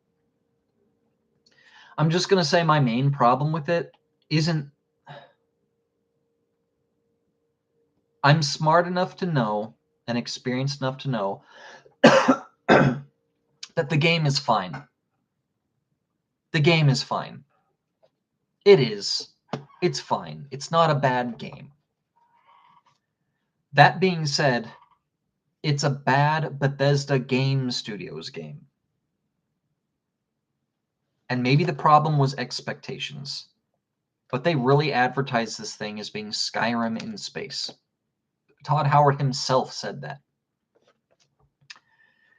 And there are things we've come to expect from the Bethesda Game Studios game, and they've only expanded and gotten better over the years, even crossing over into Fallout, Elder Scrolls. The problem with Starfield is it's not a Bethesda Game Studios game. Yeah, sure, that studio made the game, but it is not a signature Their signature is nowhere to be found on this fucking thing. They made this fucking thing, but their signature is nowhere to be found. There's some similarities. They're using the same old engine, and just the movement systems and other things are present, but this game is not a signature Bethesda Game Studios game. The exploration is non-existent, and there's a lot of systems in the game that are complicated and meaty that you could really sink your teeth into. The shipbuilding and customization is really cool. I never got that far, to be honest, but the exploration and sense of wonder is not there. There is no, I'm going to look behind this rock because there might be like a hidden cave there that I could explore. And then you go and do it. And there's no cave, but there's like a little hidden meadow that's empty except for a little tree.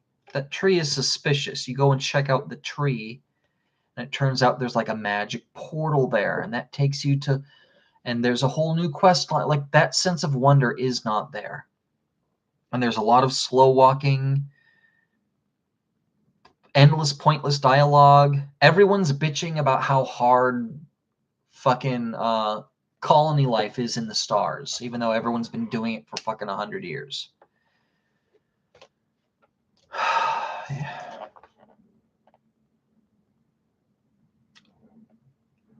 It's just not what I was wanting. And the fault might be on me a little bit there, but it's undeniably, I said a little bit. The fault is a little bit there with me, because you're never supposed to have too great of expectations that when reality slaps you in the face, it slaps you down so hard that you can't play. So on that sense, that's a little bit my fault. If I've never played a Bethesda Game Studios game and I went into this thing blind, I'd probably enjoy it for what it was. But I can't enjoy it for what it is, at least not yet. I have a suspicion that, like, in a couple of years, after it's been modded and patched, I'll go back to it with lower expectations and then really enjoy it. But I really wanted to sink my teeth into, and you've been hearing me for ages talking about video games and shit. Replaying Skyrim again, replaying Skyrim on another system, Fallout 4, wait for that new Fallout 4 patch. I just wanted something new, and I was supposed to get that, and I just never got it. But they didn't advertise it like that. They didn't advertise it the way they said they would. And it's like this weird loading, and just the way the game works on a fundamental level too. And I'm not just talking about RPG building and the systems and the exploration, but just on a fundamental level, the way the world works or the universe is completely fucking different. There is no open world. Never mind the way you explore, there is no open world. Everything's procedurally generated. There's a lot of nothing and clutter. It reminds me a lot of Oblivion, with its just empty, lifeless dungeons. Just this beautiful open world with not a lot there, with all these dungeon entrances dotted around everywhere, and then you go in them and they're lifeless and there's nothing there. Like, exploration is not encouraged or rewarded in any way in Oblivion. Not really. That's kind of how I feel here. I don't know, but if you like it, more power to you. I'm not trying to say it's a bad game. I'm just trying to say it's a disappointing game. And it is. Almost unanimously across all mega BGS Game Studios fans, is this game is a stinker. And that's me. I am a Bethesda Game Studios fan. I love their games, starting with Oblivion. I loved Oblivion, Fallout 3, New Vegas, Skyrim, Fallout 4. And this ain't it, Chief. Doesn't mean you can't like the game, But just understand that from a Bethesda Game Studios fan who expected and was told it was going to be that it was going to be Skyrim, but in space, it has none of the things that I love. It has none of the things I've grown to expect. It has none of the things that we were promised. They lied to us. They did not grow. Even if it was a step backwards, or at least the same, on the same level of exploration and systems as, let's say, Fallout 4 or even Skyrim.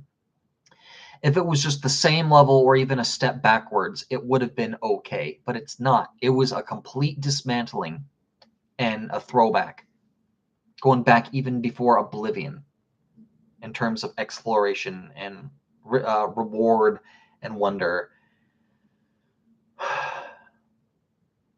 The only people I see praising this thing are Xbox fanboys who aren't playing it. Like, you see the same thing about Redfall. Ooh, Redfall's so good. No, it's not. You're not even playing it. You're just saying that. You're lying. All you see is people who fucking Xbox fanboys who aren't actually playing the game. And people who either never played or don't like Bethesda Game Studios RPGs. They're like, I don't really like that style of progression and explain. Like, I don't care about that shit. But they're really digging this, which is fine. You can. I'm sure this is great if you just like to go through loading simulators and talk to people and have all these. There's games out there for everyone, and there's always someone who likes some of it, something, whatever it is. And it's cool if you like this. But someone like me, and I'm not just talking about me, but someone like me, a Bethesda Game Studios fan, this ain't it. And it hurts. It hurts. Like I said, I'm sure it's a good game, just as far as games go. But this one really hurts. For anyone that wanted to know, I put in like a solid 6.5, 7 hours. And then I just quit. I was having just a horrible time. I watched this one guy on YouTube that was kind of going through the same thing, and then he said the game didn't really click for him until 20 hours. I'm not playing the game for 20 hours until it gets good. Fuck off. And then he said that he was having a great time, but then he said it started to fall apart around 80 hours or so. Like, I kind of, yeah, no. And then he said it's because he kind of tricked himself. He kind of got into this gameplay loop where he was trying to do certain things, and he was chasing certain things. He was collecting stuff, going to different planets. He had his own rhythm going on for fucking 60 hours, from hour 20 to hour 80, where he was doing this thing with this grander goal in mind. I kind of get that. He's a BGS fan. I kind of get that mentality too. Like, if you're playing and you're if you roll a build, and let's say in Skyrim, and you're going to collect all the artifacts, you kind of get into that gameplay mode. You got to do all the Daedric quests to get all those artifacts. You got to do all the unique quests with the unique quest rewards, and you got like a little checklist either in your head or a physical list. You're kind of doing this, and you craft your character and your character experience. Even if you want to fucking role play a little bit, they got options for that. And you're kind of doing the thing. And then after you reach a certain point, or if you want to give up, or you achieve your goal, things kind of fall apart a little bit after that, because you're like, well, nothing really I want to do anymore now. I get that. But he said things fell apart because he was chasing this goal thing. He didn't achieve his goal. After about the 80-hour mark, it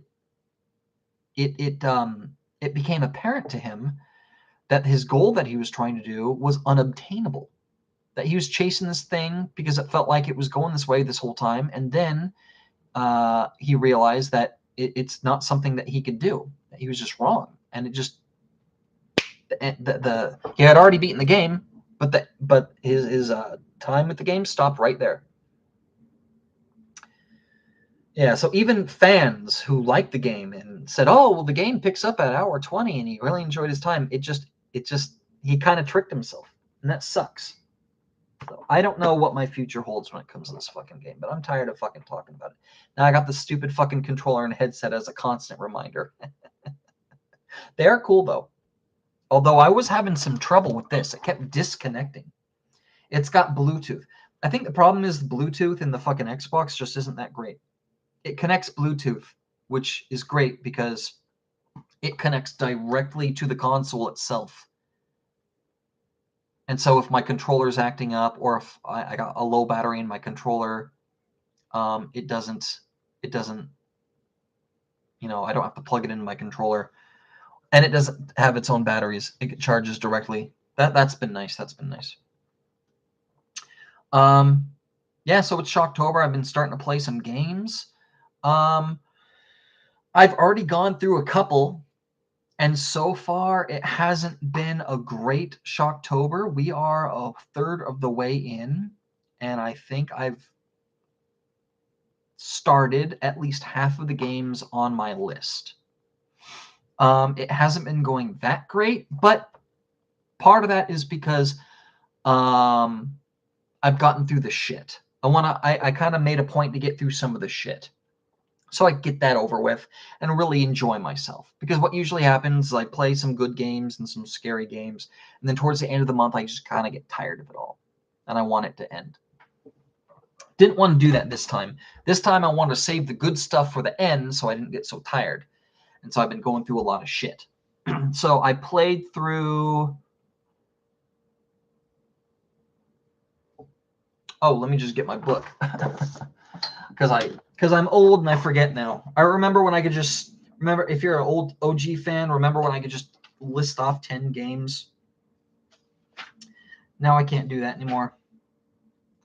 So technically, to start it all off, is I started playing Proteus. Proteus is like a pixel art first-person shooter. It was in early access, and then it came out of early access. Pretty good game. I do have gripes with it, though. My main gripes is the story just ends.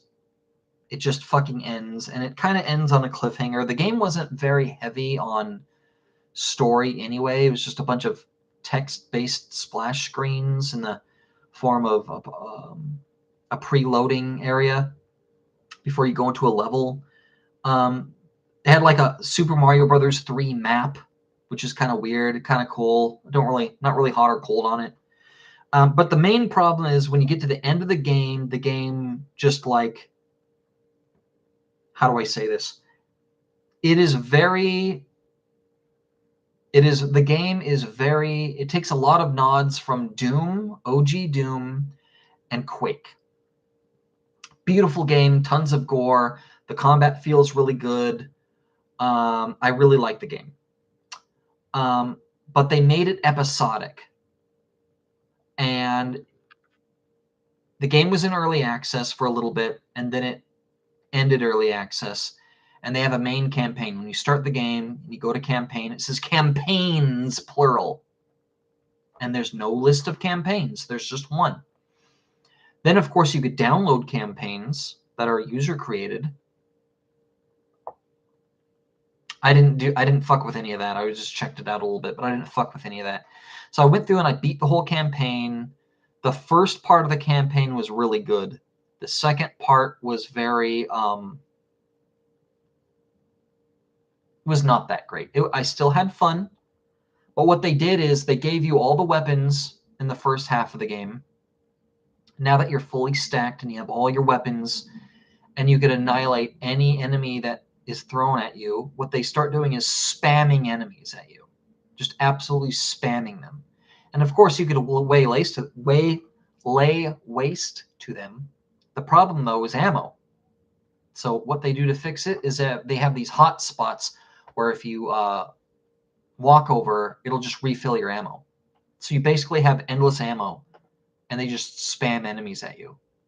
Because literally the weapons that they give you and the challenge that the weapons they give you is not enough to kill all the enemies. And the enemies that they throw at you are not powerful enough to take you down. So the solution, dump more enemies at you. Now we got an ammo problem. Well, let's give them free ammo.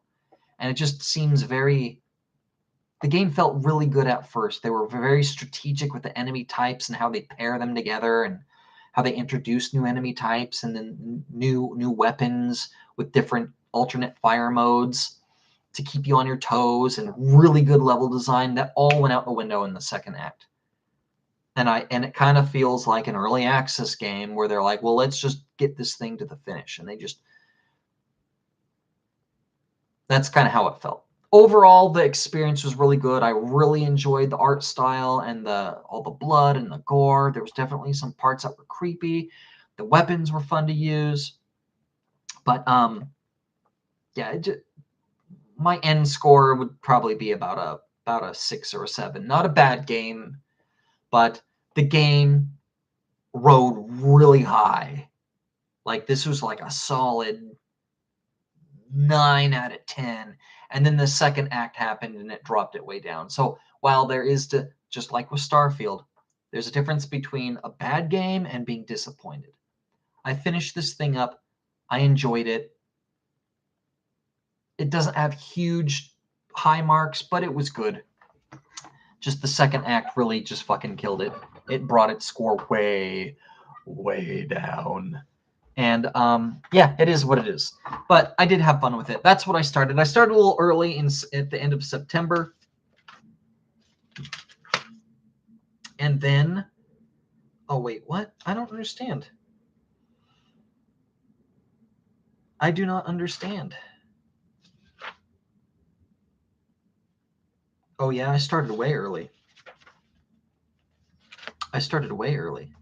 So I finished that up in a few days. Then I started Mortal Kombat 11.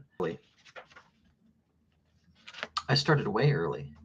So I finished that up in a few days. Then I started Mortal Kombat 11. So not last year, but the year before. I think it was the year before. Might have been last year. I think it was the year before. I played Mortal Kombat 10, and I had a lot of fun with that thing. I finally played its sequel. Mortal Kombat 1 just came out. Mortal Kombat 1. And how do I talk about the spoilers here?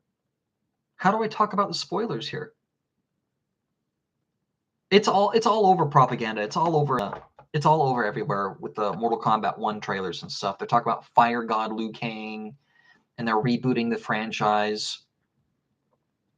Minor spoilers. I apologize. It's hard to talk about it without it. I'm not gonna say anything too much, but they're not just rebooting Mortal Kombat.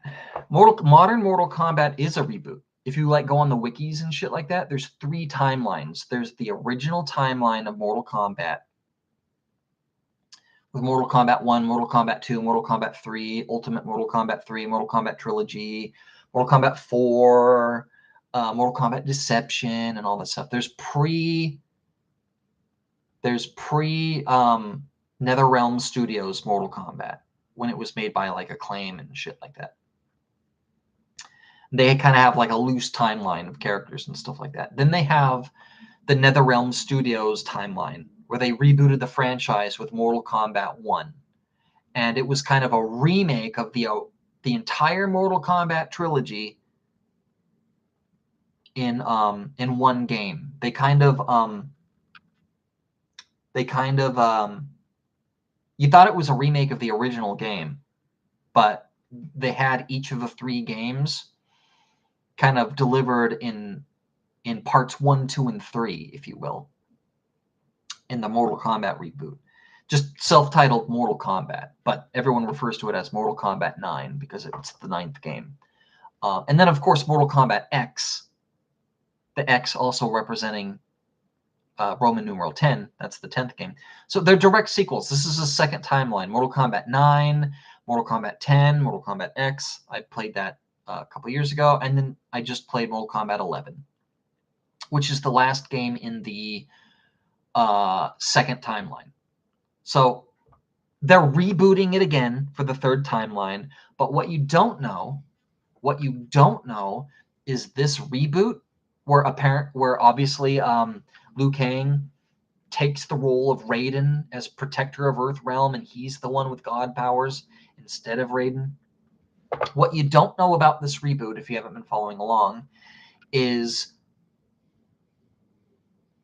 it's a weird sequel. It's a weird canonical sequel to Mortal Kombat 11 and a reboot at the same time. What do I mean by that?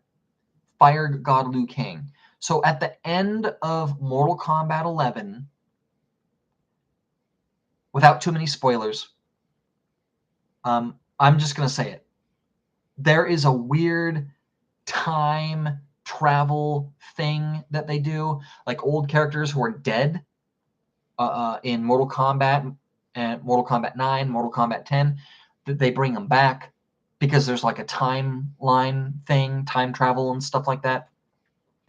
The bad guy was fucking Shao Kahn, and it reveals that Shinnok was actually the real bad guy. Well, it turns out Shinnok wasn't the ultimate bad guy. There was another person above him who's the ultimate bad guy.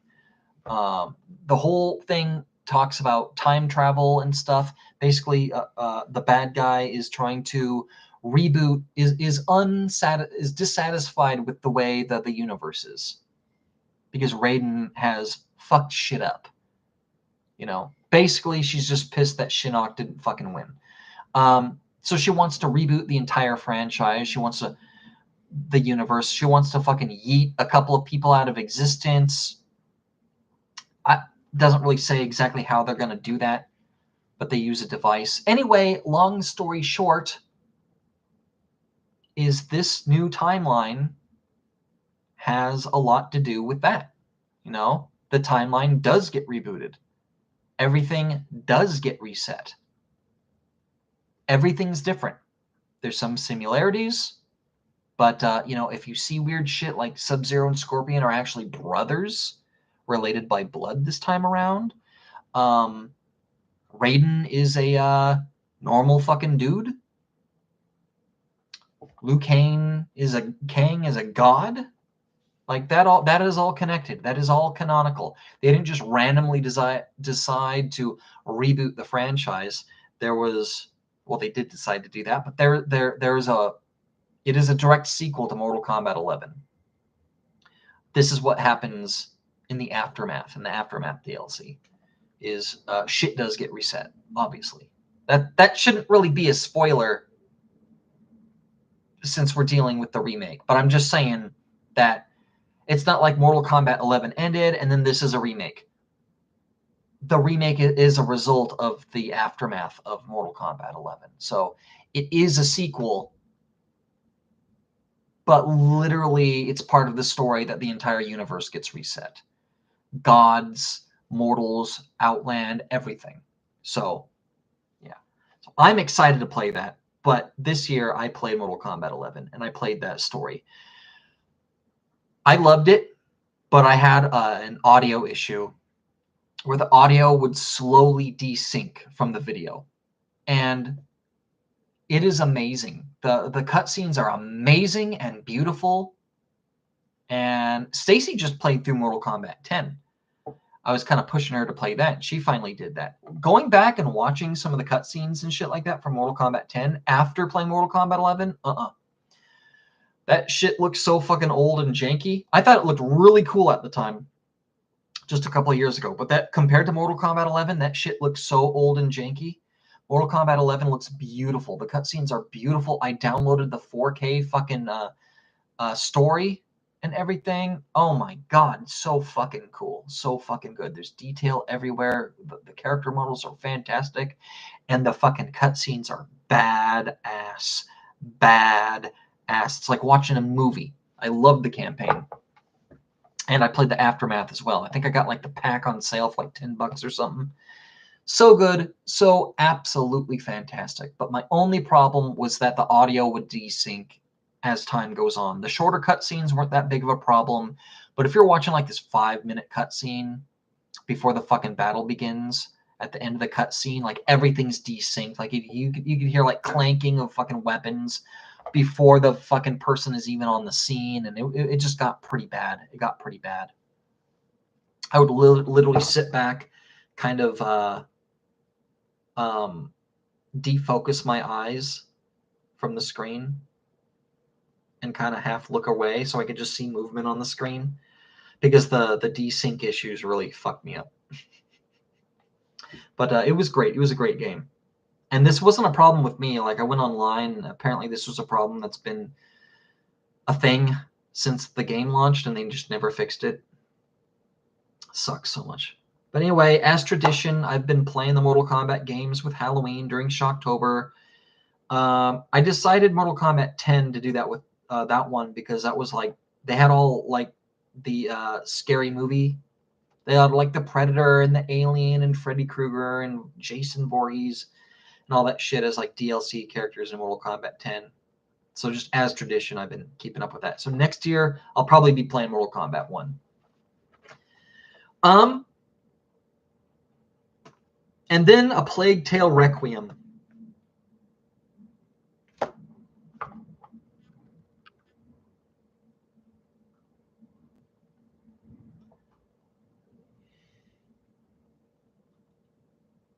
I played A Plague Tale. I think I played it around Shocktober. I don't know. I don't remember. I want to say I played it at the beginning of Shocktober or at the end. I either started it early and I was disappointed because I should have waited until I was full-blown into Shocktober because it was scarier than I thought it would be. Or I played it afterwards and I wish I would have played it back during in Shocktober because, again, it was scarier than I thought it would be. I didn't think it was going to be like a scary video game, but there was a lot of parts in the original Plague Tale that were quite scary and creepy. Like you're creeping around in the dark. There's all these rats everywhere. I don't have a rat phobia or anything, but if you do, this is a horror game. It all comes down to whether or not you have a rat phobia. I have a fear of spiders. I don't like spiders. Some people don't give a shit. They're like, they're bugs. They're creepy, I guess. That's the way I feel about rats. But rest assured, if you have a rat phobia, the Plague Tale games are top tier horror. They will be top tier horror for you. And by the way, the first game, the first Plague Tale, that game doesn't have any rats in it. Not a single rat. What I mean to say is, in comparison to Requiem, the sequel, the first game seems like it has no rats in it. There are so many. In the sequel, it's unreal. And there are some, it's very story heavy, very story heavy. I really liked it. I really liked the game. The first couple of chapters were very slow. Same thing with the first game. It's very slow, and they're trying to establish. They do this thing that a lot of games, story games, do, is they're trying to establish a connection with the characters and a connection with the player versus the characters. They try to establish a connection before they establish the story and the characters themselves. They don't want to just show you this character and what they're all about. They show the character completely empty and bare bones, and then they show another character, and then they want to show the relationship between the two. They do that a lot with games, and I hate it. It's bad storytelling, it's bad writing, it's bad narrative. You don't want to establish a connection the first thing. You want that connection to grow naturally, and that is one of my biggest complaints about the characters. I like the characters in these games, some more than others. Some die, some don't. Not going to go into spoiler territory there, but for the most part, I like the characters in the Plague Tale games. I actually quite enjoy them. But because the game pushed so hard to establish an artificial connection between the characters themselves and the player, it kind of just feels artificial. So when it comes all down to it, when someone dies, it's just not as sad. It's just not. You don't feel it the way they want you to. Like I said, bad writing and stuff like that. A bad choice, I should say. The characters are well written. I do like the characters, you know. Even the ones that are more annoying, like they start to grow on you. Like you start to see what their interests are and what they aspire to be and their plans for the future, and you kind of just get to know them a little bit more. And that should have been what comes first, not what comes after. Anyway, minor gripe, but I say that because there are some character deaths, and that's all I would say. The game is very sad. The second one is. The second game is very sad and very fucked up. Very sad and very fucked up. Just my kind of game. But yeah, good game, good game. They remixed the sequel, the systems in the game a little bit, but this is very, very, very, very much an asset flip sequel. You know, same engine. They don't do anything to overhaul it. There's nothing new that's gonna wow you. Nothing like that. Nothing like that at all. This is very much, you know, God of War Ragnarok versus the original, you know, 2018 God of War. This is very much, you know, Ratchet and Clank. What's the new one? Future? I have it over there. I forget the name of it.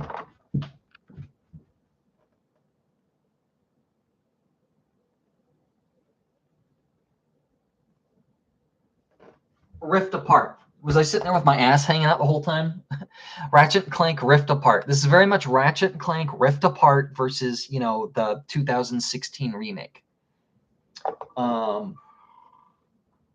This is very much, you know, gonna be, you know, Final Fantasy VII Rebirth versus the Final Fantasy VII remake. It's just an asset flip of the same thing there.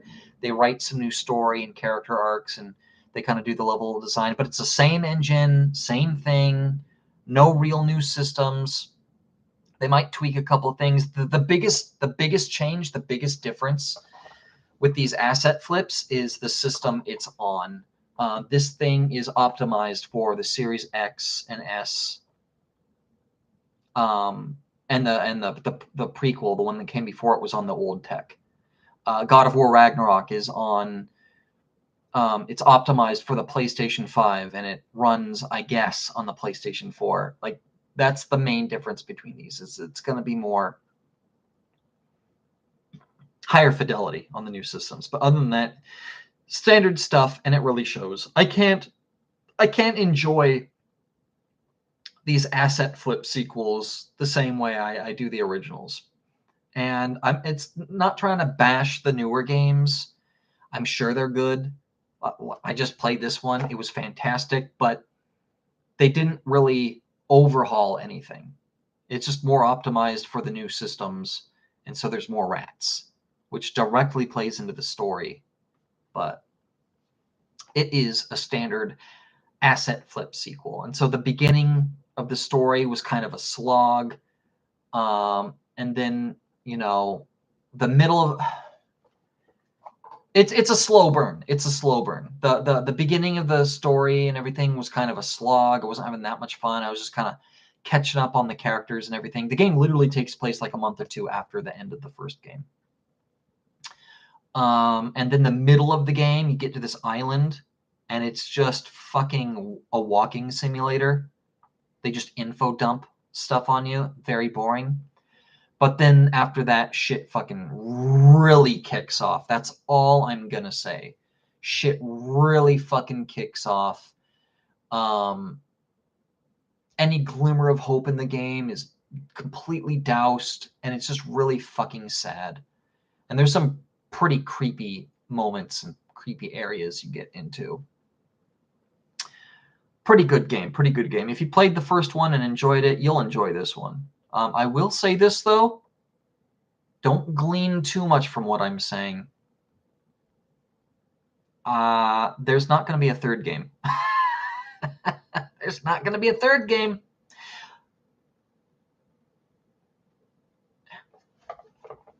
Man, really fucked up game, though. A Plague Tale Requiem. And there's only just been a couple of games. Oh, I popped in Amnesia the Bunker. I heard that was a good one. I popped that in. That was my first really scary game. The one where I turn off all the lights and I play at night, and it scares the shit out of me. And I didn't beat the bunker. I played... Well, it's terrifying. It's absolutely terrifying. Okay, I got some fucking gripes. I didn't finish it. It got too fucking boring. So at first it was very terrifying. You know, once you actually get to the bunker and that fucking monster's rolling around in there. It's very terrifying. It has pretty decent AI. If you make a noise, like there's like shit you could bump into, and if you do, it'll hear you and it'll come running towards your position. You got to like throw things to break stuff, and you get grenades, and they're mainly used to like blow open like wooden doors and stuff. That thing will come running, and there's not enough options to hide. Like I've tried different things. I like backed into a corner and pulled the barrel so I'm hiding. It still gets me, and the only thing you could do is just run. Anyway, it was very terrifying. Very terrifying. They use sound design and everything really well. It's an amnesia game. You know, those games are pretty creepy. I played the original Amnesia, The Dark Descent. I played A Machine of Pigs. And then I played that Studios game. The fuck is it called? It's the one where you're the machine. That game wasn't that scary, but it was like psychologically creepy and fucked up. That was a really good experience. Same team did this.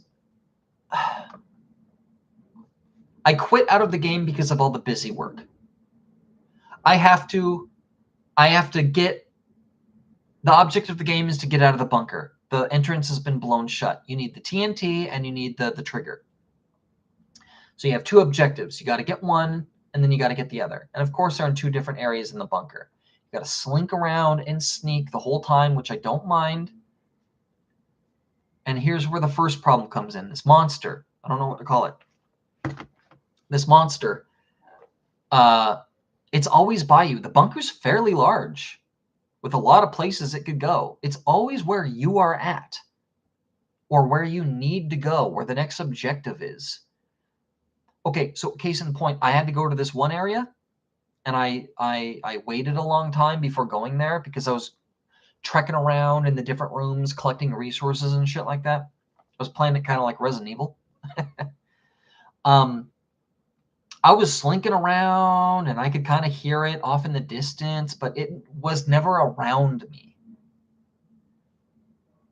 because he was in the area I was supposed to go.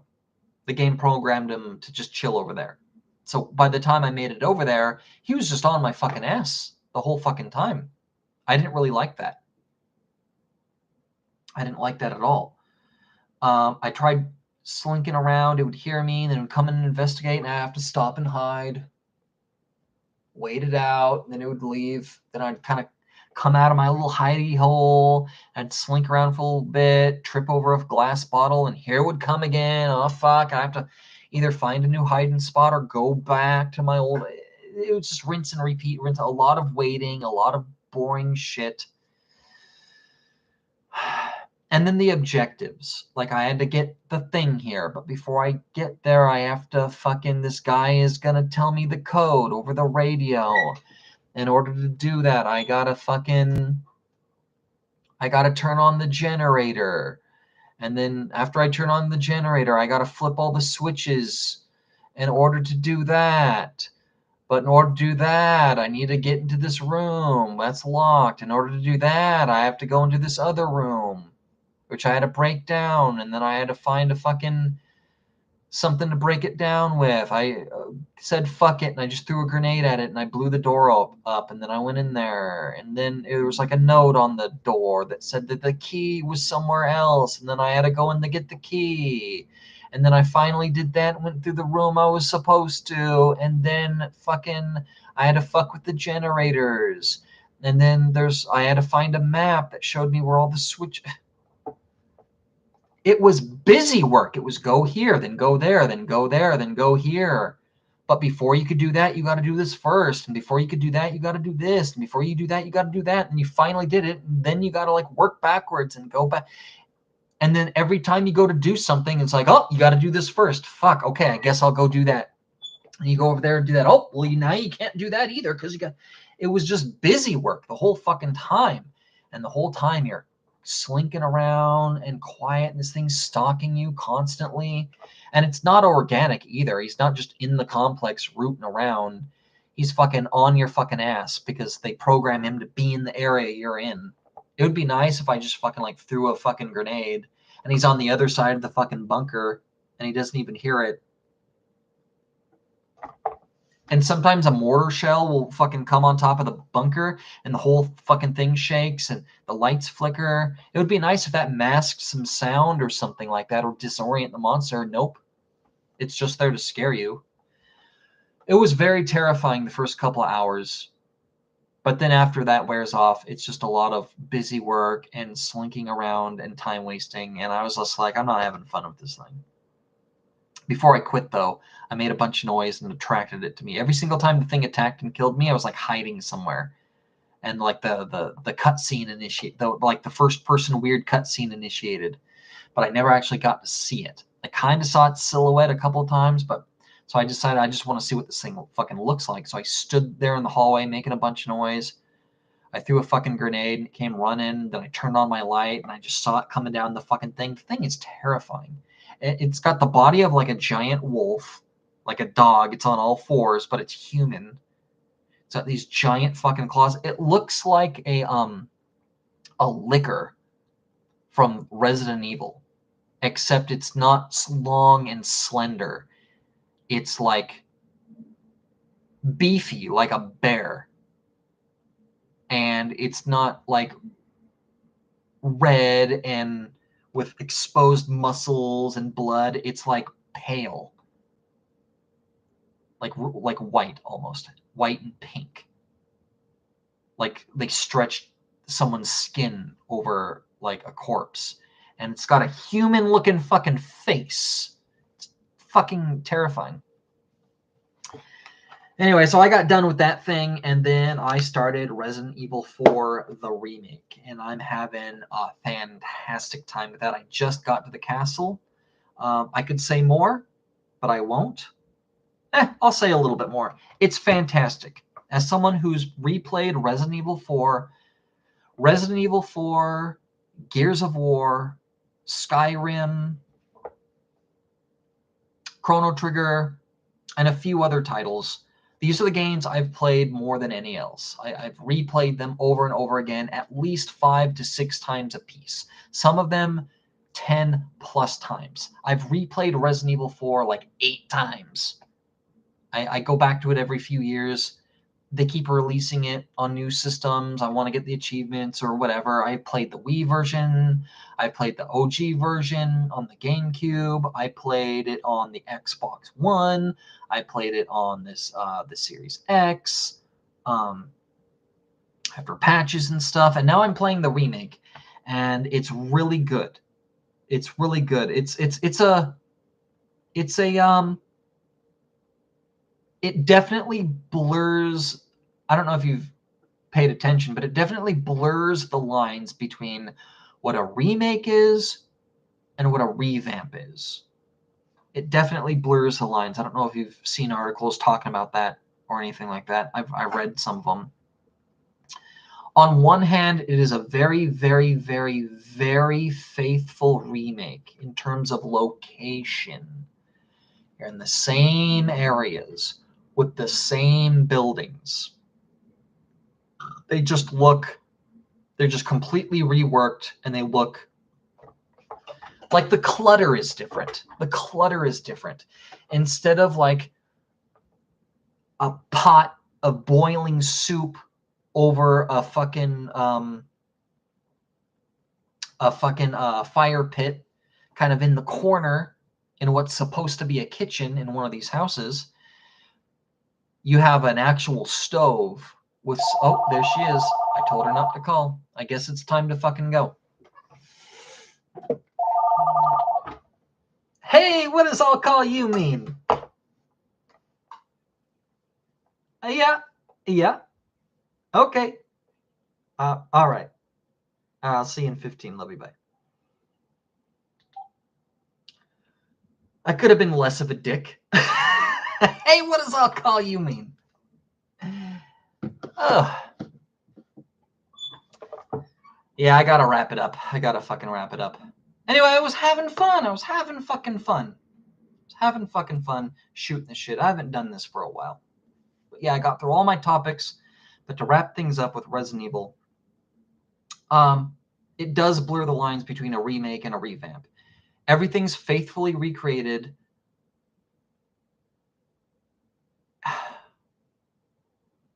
They do this really cool thing. I just got to the castle. I'm not going to talk about the castle or the island, but just talking about the village. Just talking about that. There's a couple of things that they do which are phenomenal. First of all, it's the same location and it's faithfully recreated for the most part. There are some technical changes. For instance, there's this one, I'm just going to call it a residential area of the village. If you know what I'm talking about, you go through a couple of houses. I think it's the first time you encounter the guy who's throwing the TNT at you, right? He's throwing the TNT, and there's this busted ass shack. It's got a tripwire there, and there's some bear traps hidden around there and shit. There's one with the giant spider on the wall. I don't think it could actually kill you, but you could like shoot it and splatter it. You know what I'm talking about? That area. That area has been reworked. It's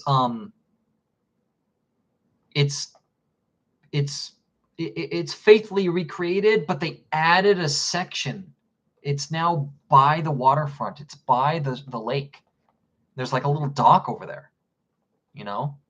Because later in the game, when you get the boat, there's more areas connected with docks. They turned the entire village area into one giant open world area where you could backtrack, and it feels really good.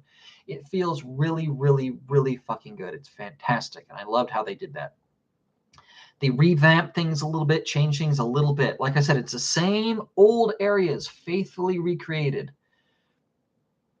The tower in the village, the main village, it collapses.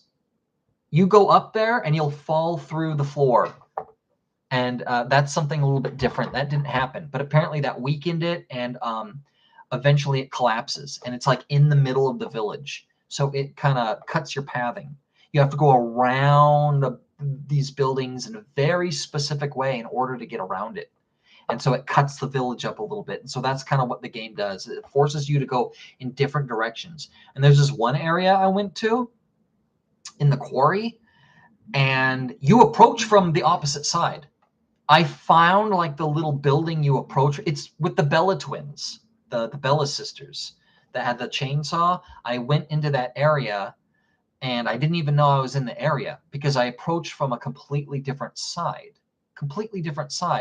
And so I finally got like to the end, and I was like, oh, I know where I'm at. I was like, yeah, here's the building. And it's just really cool how they did that. And I'm a huge fan of how they did that. It was really cool.